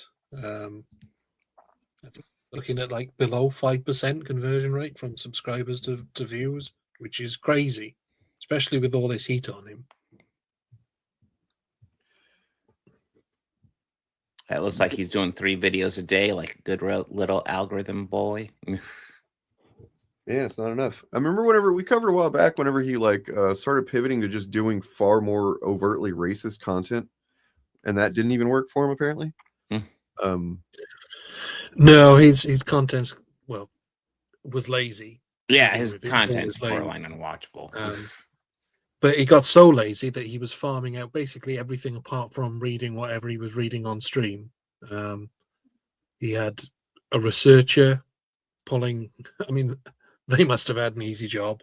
Oh pulling yeah, stuff off, pulling stories off news sites. can't even afford to hire my researcher who does what exactly? Yeah.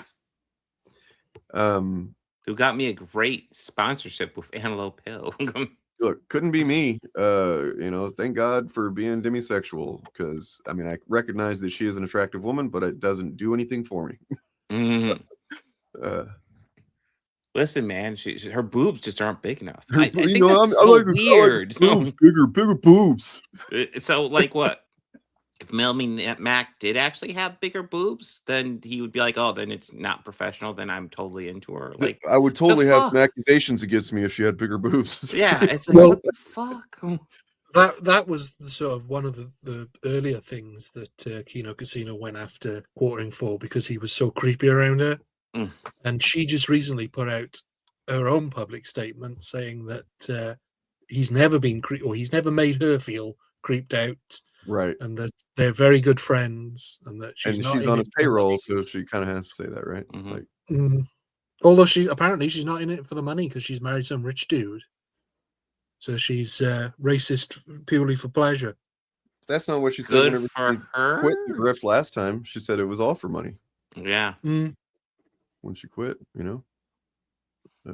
These are important questions, Harrison. What's the boob friend ratio? We need to calculate this and figure this out, because otherwise it just doesn't make sense. I had an image that I found somewhere that would have been fun. It would be fun if I could find it really quickly, but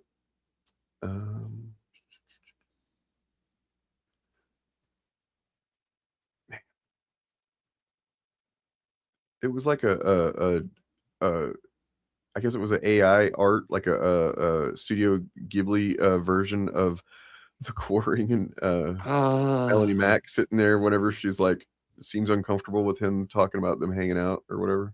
It was pretty fun. Anyways, yeah. What else was that? Is that it? We got anything else? Let me look up the old let's see if we have anything in the good old Eric July server. Oh god. The one where we are so dedicated to Eric July because how successful he is. Exclusive Discord server just dedicated to Eric July. Because we're so mad at him. Hey, Ripaverse Goalpost, if you're out there, man, I hope you're all right, Eric. Dude, I'll be honest, dude was fucking hilarious, dude. It was pretty unironically hilarious, yeah.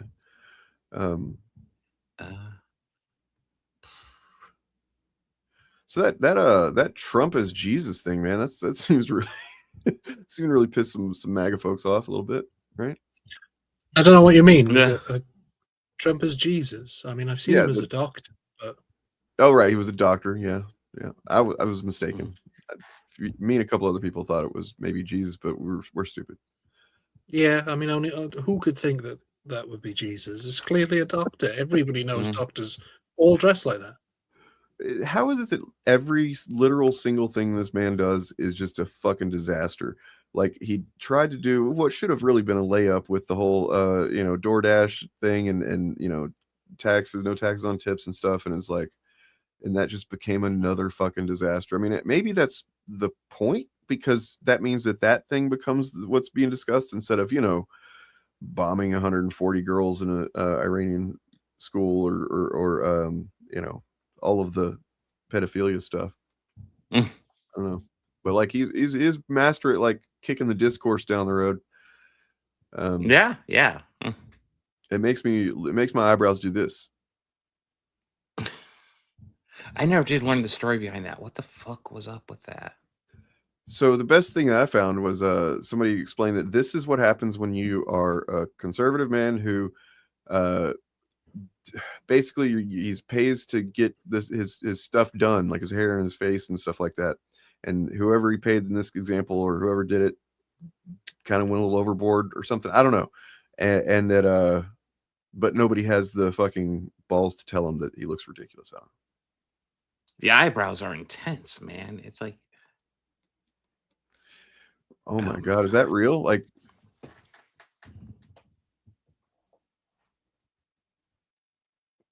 Your dad thought it was fake? Like, is your dad MAGA or something? What's up with that?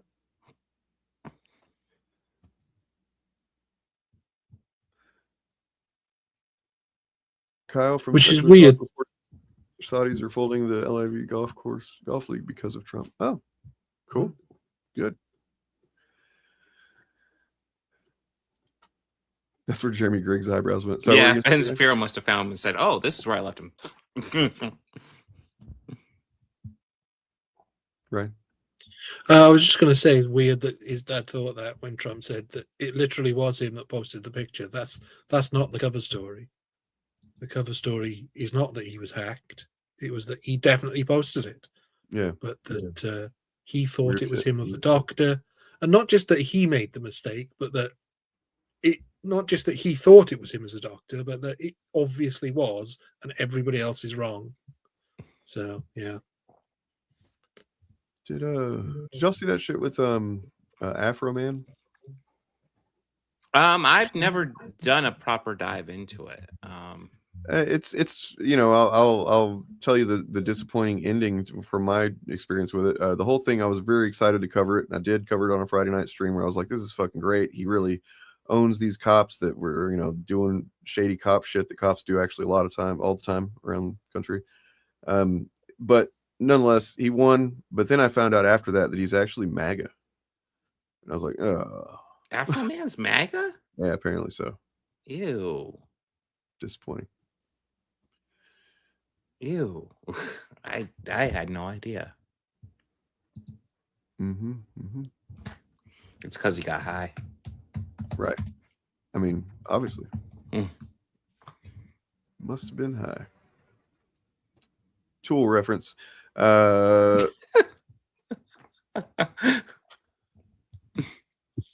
Anyway, I can't find the Yes.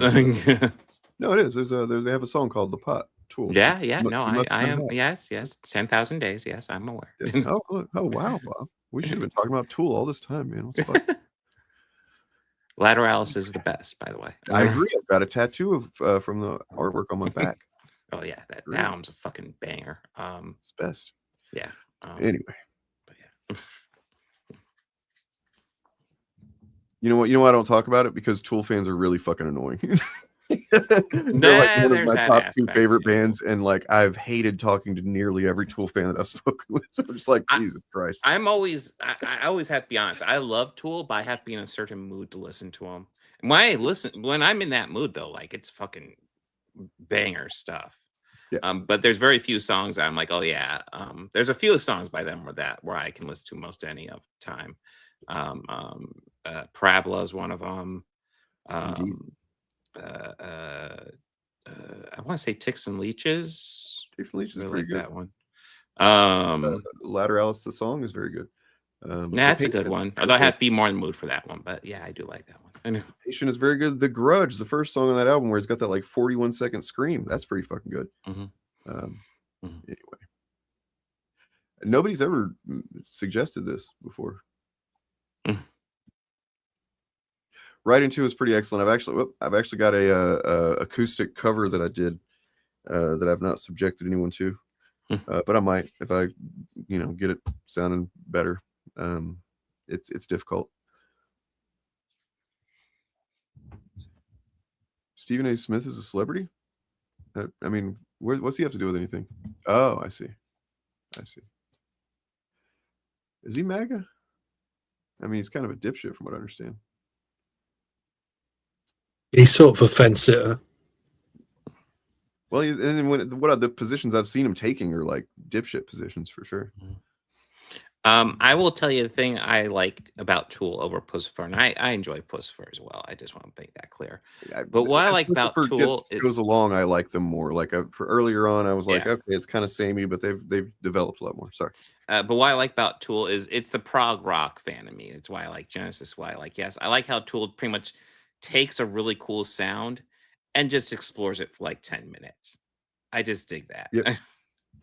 And then their most recent album is not my favorite one, but it is like a perfect, like kind of just refinement of everything that they've always done. It really is just everything that they've done previously on Fear Inoculum is like Fear Inoculum. That's it. It's yeah. just the most mature and streamlined version of it, and done extremely well.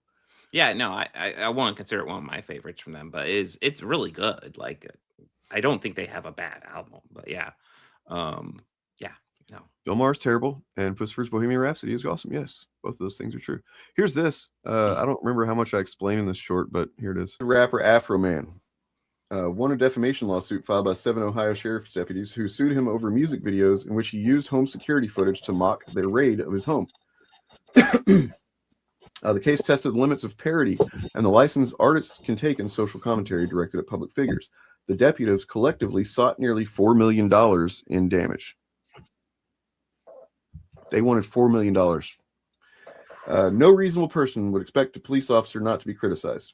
That's what, the defense lawyer said.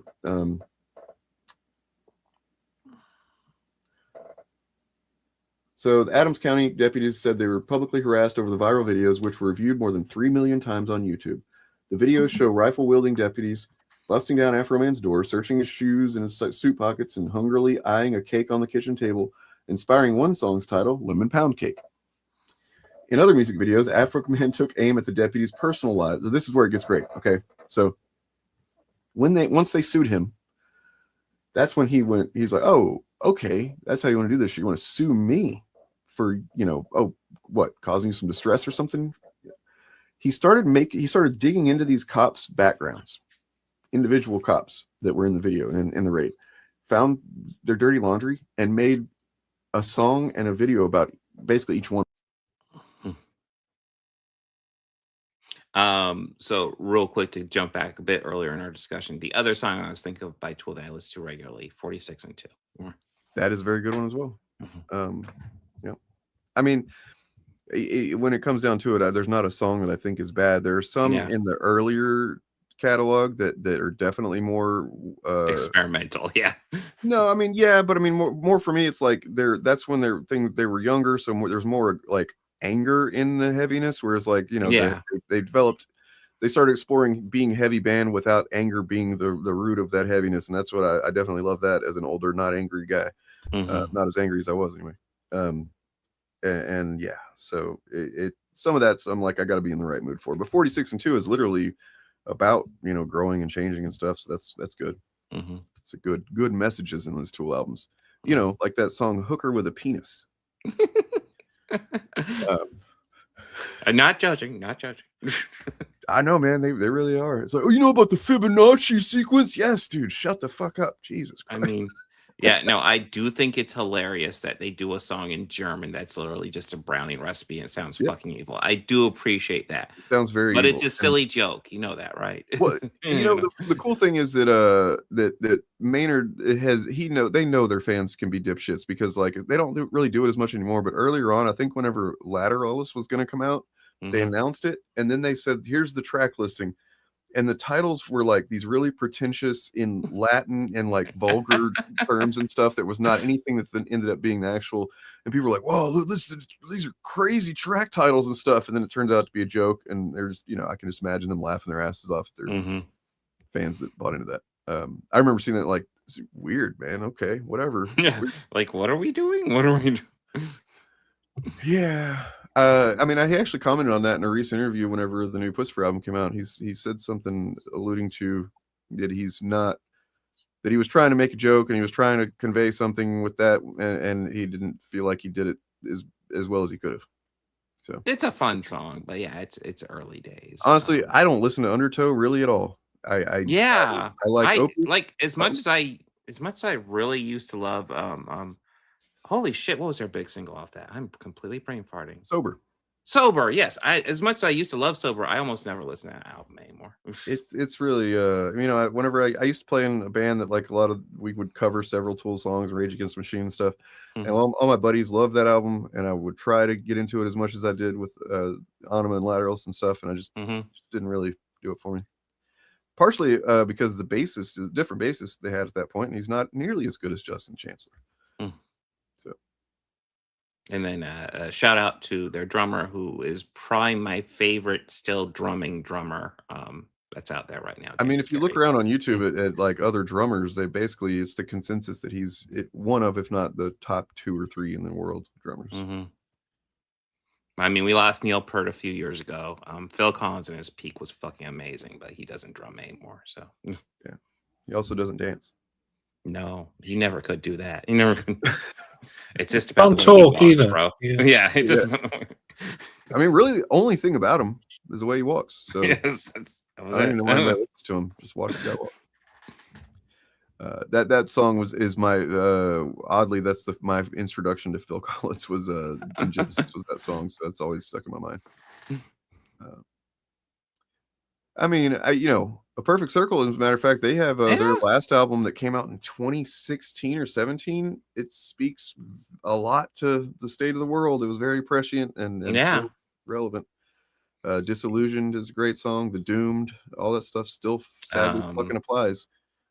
Yeah, there's lots of great songs off that one. I will say Perfect Circle is one, even though I don't like them as much as Tool. They're one I can listen to more often than Tool. So I feel is a weird combo, but I feel like they're a bit more accessible, which might be kind of the point.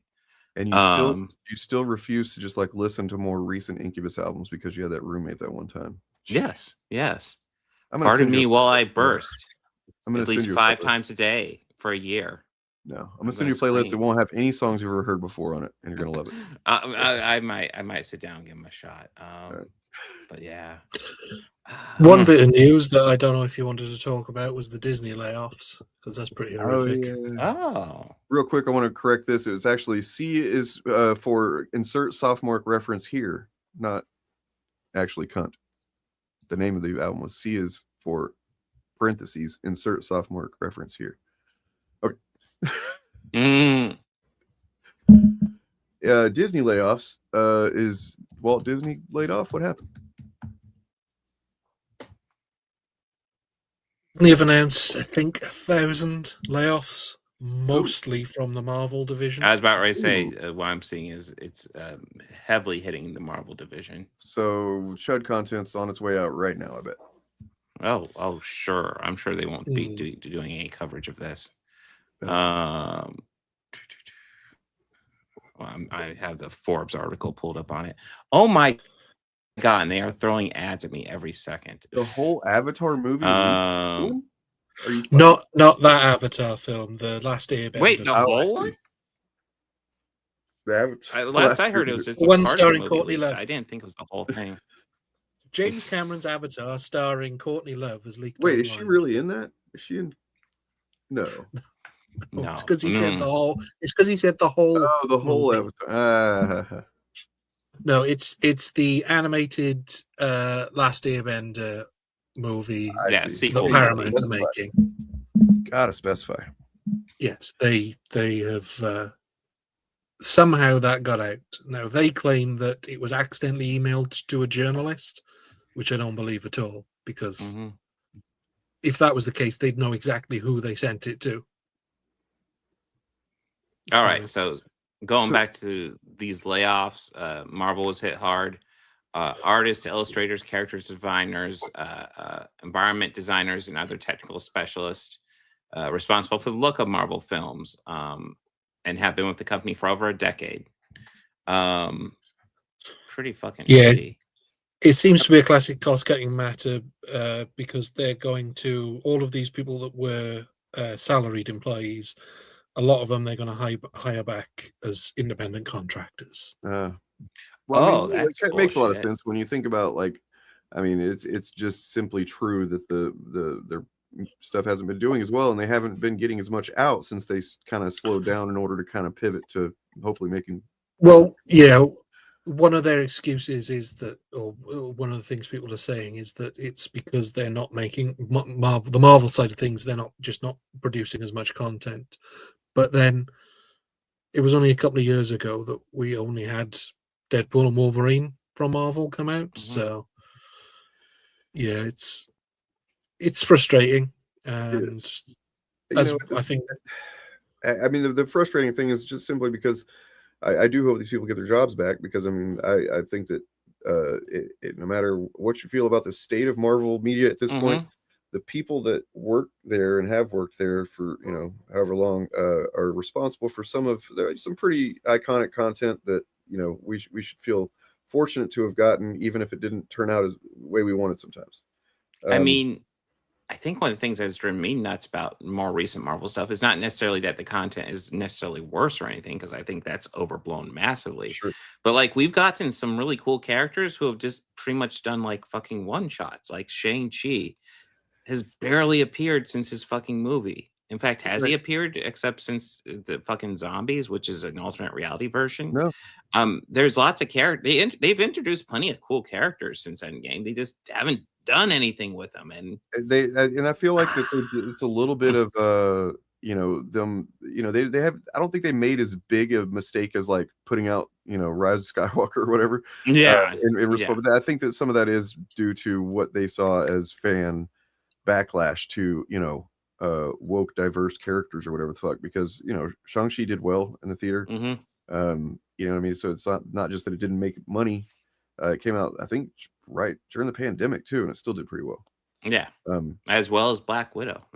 Yeah. So like it just kind of seems like they got cold feet on some of the newer properties for whatever reason, and just didn't want to, you know, they couldn't full force put it out with confidence or whatever. So, well, also it's important to recognize the effect that Trump is having on the economy. I mean, That's true. The entire economy is fucked. I mean, it's almost $4 a gallon for gas over here in Ohio. Fucking Ohio.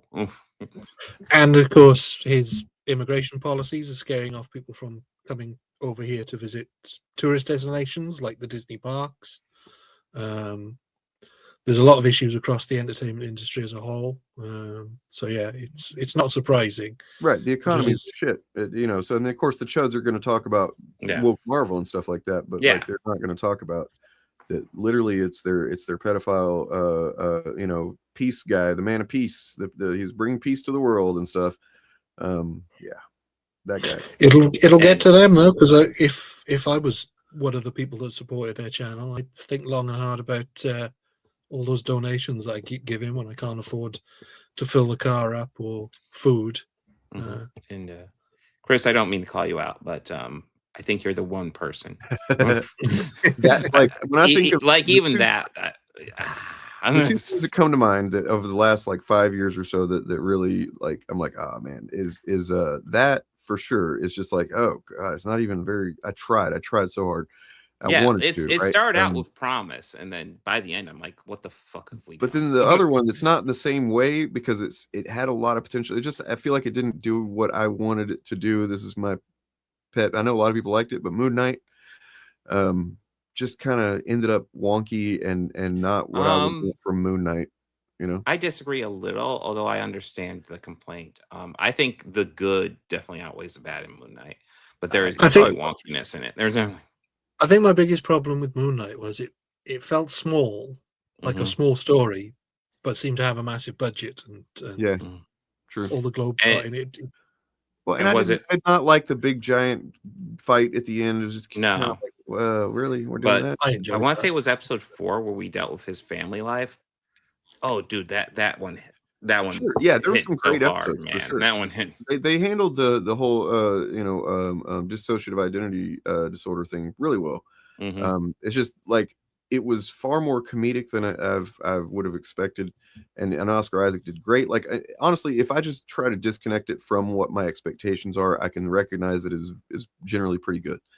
But my expectations were different, and I'm at least I can acknowledge that it's completely subjective. So. Maybe I'll watch it again. Quantumania is weird. Again, I enjoyed that. I was enjoying it, but when it was over, I'm like, what happened? Like I didn't feel like I saw a movie after it was over. I watched it and I enjoyed it while I was in the theater, and then when I walked out, I was like, okay.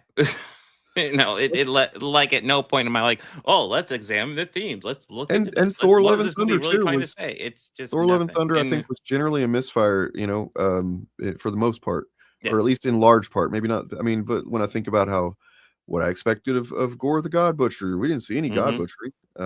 Really, you know, they had a whole city of gods and no God butchery. I will say Jane Foster was handled quite well in that movie. I did like Yeah. that. Yeah, that was pretty good. I liked the ending, you know, dealing with I mean, all that. There was some really great parts to it, but it just, you know, comparing it to Ragnarok, which how can you not? I just see where they kind of let him go a little bit overboard with the hey, let's make it funny and goofy and stuff. Yeah. Again, I think that would have been fine if the other parts of the film hadn't been so deathly serious. Yeah, If you- Lucifer. I feel like these are 3 movies. I don't know if I'd necessarily qualify them as full-fledged bad, but like, they should have been better. Yeah, I still think Quantumania was a lot of fun. It's just it's weird sci-fi, which I dig. Like sort of Love and Thunder moved me emotionally too. Like the parts that Oh, that dealt with Jane Foster that were emotional, like that works. It's just I remember like sitting there and there's the rapid fire one-liners, jokes going off, you know, left and right for several minutes at a time. And the last time that I'd laughed was when the goat screamed, and then the next time that I laughed was when the goat screamed. And all the jokes in between, I got nothing. You know what I mean from me? And I was just like, I'm only laughing at the goat screaming at this point, because that's fucking funny. I mean, I will admit, I found the goat screaming annoying at the beginning. Sure, but and it's then they like hilarious dropped it. They dropped it for like an hour, and then suddenly there's like this crash, and just in the crash, you suddenly hear "Wah!" and that got me. I see. I think that the Russos have been, you know, saving up for this because if you've watched any of their other stuff, they haven't been hitting it, man. So they like have not been expending their good energy on their independent projects or whatever. So they're saving it all up. I believe it. But yeah, I mean, also since Endgame, we've gone Guardians 3. We got No Way Home. I'm even trying to think. Multiverse of Madness was pretty good. What else? There's been plenty of really solid stuff from Marvel. Loki seasons 1 and 2, really solid stuff. Hey, truly, outside Loki the season McDonald's 2 commercial. Outside the season 2 of Loki was like turned out to be, because like through it felt a bit like spinning its wheels when you compare it to like how all the crazy stuff and places that it went in the first season. This one was like we're kind of doing some of the same stuff again, but like once it built to what it was building to, I was like, fuck yes. And now it's set up for, you know, he's obviously gonna have to play a role to some degree, or get killed again, in order for the plot to Doomsday. Thunderbolts and Fantastic Four last year. Really solid movies. Legitimately my favorite one in a long time. Sorry. Just recently as well, Wonder Man I thought was brilliant. Wonder Man was awesome. Yeah. You know what it is? It's like the same thing that I used to argue about, and I'm kind of doing it now. The thing I used to argue against, which is that people see would see the Marvel Studio, the MCU, as like just a franchise when it's actually a literal studio. And what studio do you know historically that has put out nothing but bangers all the time, right? Yeah, exactly. It doesn't happen. And so it's revisionist history as well, because even in the beginning they weren't putting out banger after banger. I mean, we had Incredible Hulk. Incredible was the Hulk, second the first film. Thor. True. Yeah, Iron Man 2. We had an embarrassment of riches, and it's like we became spoiled to a degree. And like another thing that is, I did a stream months back where I was like, here's why I'm not excited about Doomsday. And it had nothing to do with the Doomsday itself, really. It was about the state of things, where I'm just like, it's hard for me to get in that mindset that I used to get into, where it's like, I'm looking forward to this more than anything. You know what I mean? And now I'm just like, yeah, I'm going to see it. I'm excited to see it even. I hope it's very good. It might be very good. But like, man, when I know about when you just all the suffering that's fucking happening and not knowing if we're going to even be able to right the ship, it makes me a little bit bummed, and it makes it harder to escape like that. You know? I was just gonna say, bring it to a bit more superficial level. That first teaser they released for Doomsday, just with Steve Rogers, I'm like, not exciting me. I love Steve Rogers. I don't need more. If you guys, I've talked about the channel before a few times, kind of culty. If any of you ever watched that, if you're into like kind of not necessarily spoilers for sure, but some very, very educated speculation that he's been right about quite a bit. So if you don't want any of that, don't watch it. But otherwise, he's very, very good. I don't usually like channels content like that, but he's so fucking good at this that I like it. And some of the stuff he's been talking about lately about what he's seeing is probably going to happen in Doomsday and Secret Wars has me pretty hyped. Because multiversal Avengers with talking about Toby and Hugh and Deadpool and whatnot. It's like that fuck, they got me. I don't want to be a sucker for that, but I kind of am a sucker for that. Yeah.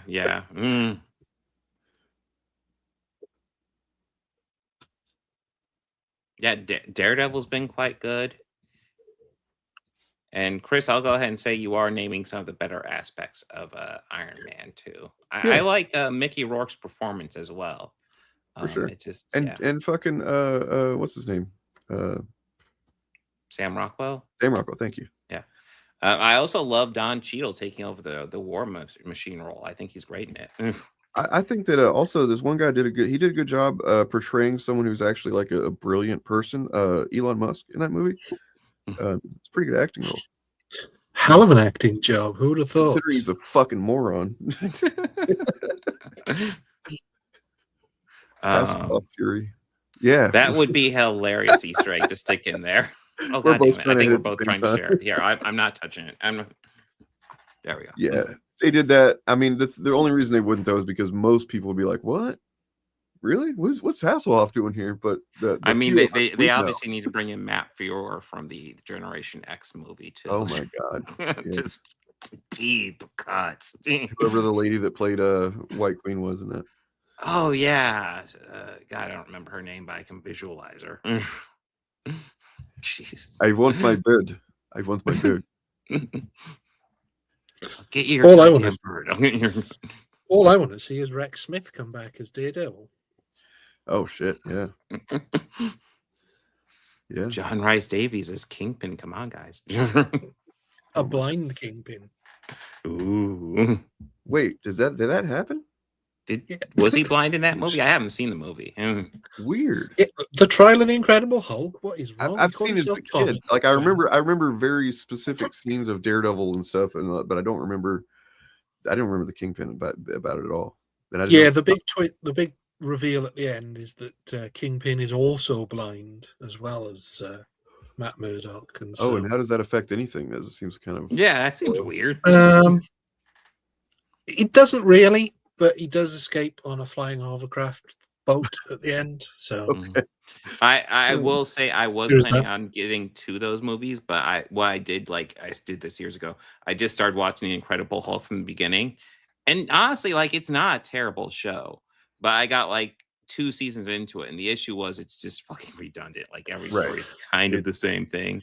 Yeah, Bill Bixby's amazing in it, by the way. The problem with a lot of those shows where it's a guy travels from place to place, like Knight Rider and The Fugitive and the A-Team even, is that you have to watch them weekly, really, because otherwise it's the same plot every week. Bill Bixby gets into trouble. The Hulk, he turns into the Hulk, smashes some stuff up, goes on to the next more trouble. That's about it. Yeah, I don't know. It's You're right. That's not really made for binging. Those kind of shows. It's become the strings, the puppetry of the whole thing. The template becomes very clear very fast. But those older versions are the better versions because everything's woke now. So true. Don't forget that. And apparently, I mean, Bob the Old Ways is hitting it on here. I get frustrated with how the Chuds cast Sydney Sweeney in fucking everything. It's like you guys have no idea. And then they don't go see her movies. Yeah.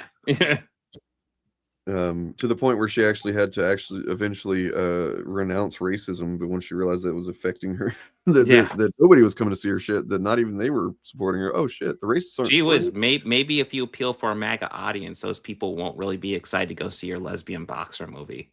I know, wild, right? I know. Yeah, there's literally no other actors with boobs that can properly portray her. There's no other attractive women actresses. Speaking of superheroes with boobs, or super villains, maybe Malice is back in the Fantastic Four comics. I haven't read that yet, but I keep seeing it. I'm like, oh shit, it's Malice.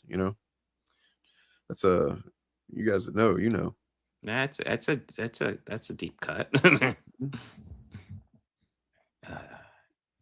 I haven't read about Malice in a long ass time. Well, I mean, it depends on what, because there's like several characters in Marvel history that went by Malice, but I'm talking about the Invisible Woman's bad side one that wore the Okay, that's what I was outfit. assuming, but yeah. Let's see if I find it. I assumed it yes. was. Yeah, that I can't imagine that costume working in live action somehow. Well, it would if Sydney Sweeney was cast. Right. Oh my God, the fan art of Malice is on. Oh my fuck, Christ! Jesus. Yeah.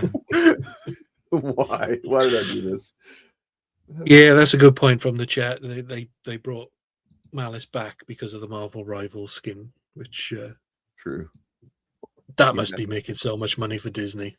Yeah, and it is I guess going to be a way that they, and I don't think that's the worst thing in the world. Like if there's something that gets popular or whatever on that game that I still have yet to play, even though I downloaded it, got it, stuff, and then that causes them to go, hey, a writer that's writing this title, you should implement this thing. That's I don't think that's necessarily inherently a bad thing. You know, it's that what's done with it. Because I've seen some people complaining about how Marvel Rivals is now leading the editorial of Marvel or whatever. Well, they kind of did the same thing with the films as well. So it's no surprise, but here we go. Well, here, I was already showing it. Yeah, I already found it. Well, that's that one. That's the Marvel Rivals one. I found. Yeah, it's the Marvel Rivals skin. Where is it? There we go. Oh, got to get rid of yours first. Oh yeah, because there she is. There's the classic. There. That's what's up right there. And on those boobs, I'm gonna get out of here anyway. You guys can hang out if you want. Yeah. Go think about boobs. Boobs. Podcast will be this Tuesday. Covering the original Mortal Kombat, covering the original Star Wars, and then covering the new Mummy movie. Should be fun. I just you mean the one with Tom Cruise? No, the brand new one. The Tom Cruise one is dreadful. I can't even think of something funny to say. It's terrible. And well, yeah, it was good chatting with y'all again. Yeah. You know, we I don't know that if we're gonna be back for sure next week or what. This was kind of impromptu to a degree. Like I've been thinking that I would want to do one again, but I cannot and will not. Well, I can. I just don't want to commit to doing every week yet. Because I've been enjoying the time off and not thinking about chuds. So, and I'm working 6 days a week right now, so I'm kind of tired, but word. Yeah, I'll pop in when I can. I am, however, working, just plugging away at the new thing. The Modern Audience is the name of the channel. You can please subscribe to it at the official Modern Audience on YouTube. We have a podcast that we're working on backlogging several episodes before we really launch it officially, called On Your Left. And we might do some research streams. We're kind of tossing that around earlier. So maybe tomorrow night or something. Wait, no, Friday night might do a research stream, maybe Saturday, something like that. And if that's the case, we will be researching ethno-states and how the Krakoan era of X-Men, and how that relates. And that's generally how the podcast is. That's the premise is we look at a media thing and then go, well, what's the real world thing? And let's dive into both and kind of how they relate. And that's going to be a fun one. Because it's going to be pretty much focused on Israel. Yikes. Ooh, that's always fun. Yeah. So we're getting all of our qualifiers of like we're talking about the government here and all that stuff ready. We got to make sure we say all that stuff because we're not talking about the people, or any kind of inherent thing about these. There's a whole bunch. There's a whole campaign of wanting to. Mix up the two terms of Israeli government and just Jews. Some people seem to not be able to distinguish those two things, and that gets frustrating. And what's frustrating is there's people that ostensibly are on the left that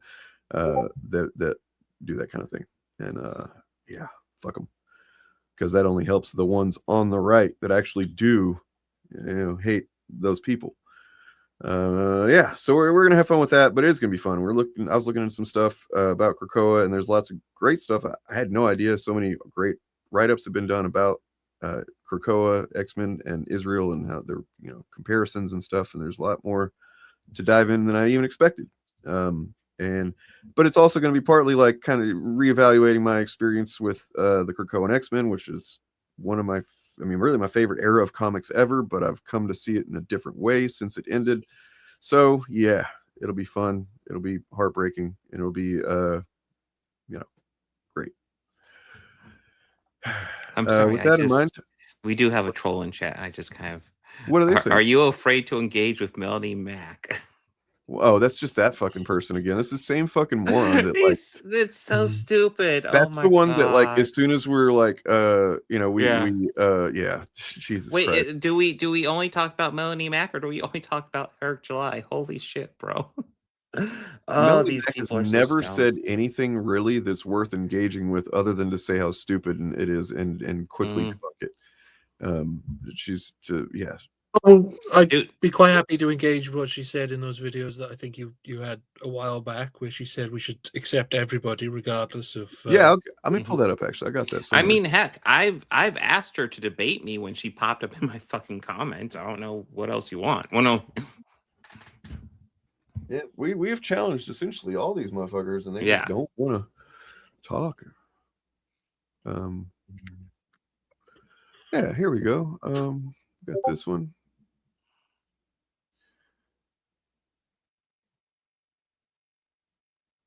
Yeah, here we go. There's a good one for you on factual facts. Here's a factual video that happened. Jesus has taught and what Jesus would be like. And that's not to judge people, and that's to have grace toward people and to love people. And that's where I'm at. If you can hear that again, we can play it again. But I also have another one. There's the jump scare one, which is wild. The jump scare one? Yeah. Where she's essentially doing a commercial. Oh, yeah. Yeah, happy to engage with what she said there, though. Yeah.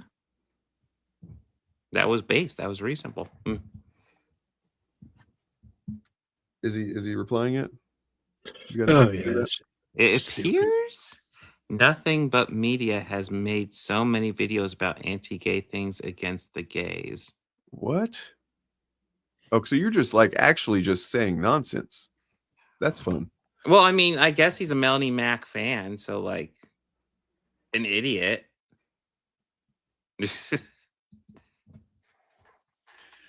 Christ almighty. Anyway. What else? Anybody you want you promote your channel? Right? Oh yeah. Nothing but media. What you got going on? Yeah, just business as usual for me. So I'm churning out my weekly Rockford reviews. Turns out it's probably the most progressive left-wing show from the 70s. Certainly in the US. So that's a surprise. Yeah. Do you do like once you complete a season or something, do you do like a season kind of review at all? I do a short season review, but once I've finished completely, then I'll do a little I'm planning to do a 30-minute documentary that just covers the whole show. So that's the one. Definitely watch that one for sure. But I might that's a couple of episodes. If you have any episodes that you've covered in particular you think it would be really, really interesting to dig into, then we'll do that. Yeah, the biggest one is probably the house on Willis Avenue, because that's all about tech companies spying on us using computer generated algorithms.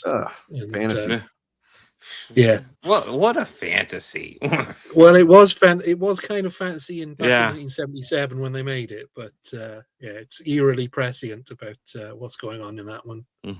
So is this.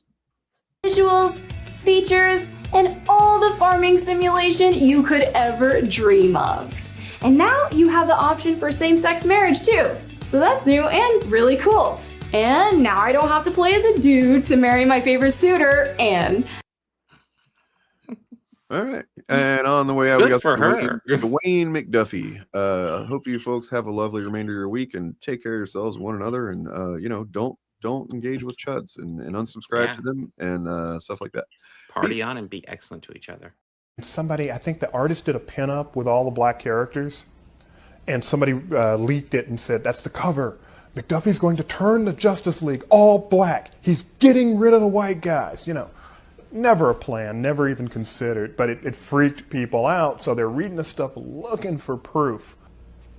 But there is a hardcore piece of the audience whose back goes up whenever you go into these issues, and they don't even realize it. And what kills me about it is when they're writing about it, they're always hyper-rational. Look, the fact is there are more white characters, and if you picked randomly, you would end up with all white teams. And the fact that there are 3 black people on this team is statistically ridiculous. I mean, it's obviously a quota. And the quota arguments on fictional teams crack me up. Because who's actually, I'm sorry, is somebody losing a job here? Which fictional character is losing a job? There's no connection. They're not talking about what's going on in the comic books. They're talking about what they think is going on in their lives, and that's not really going on either.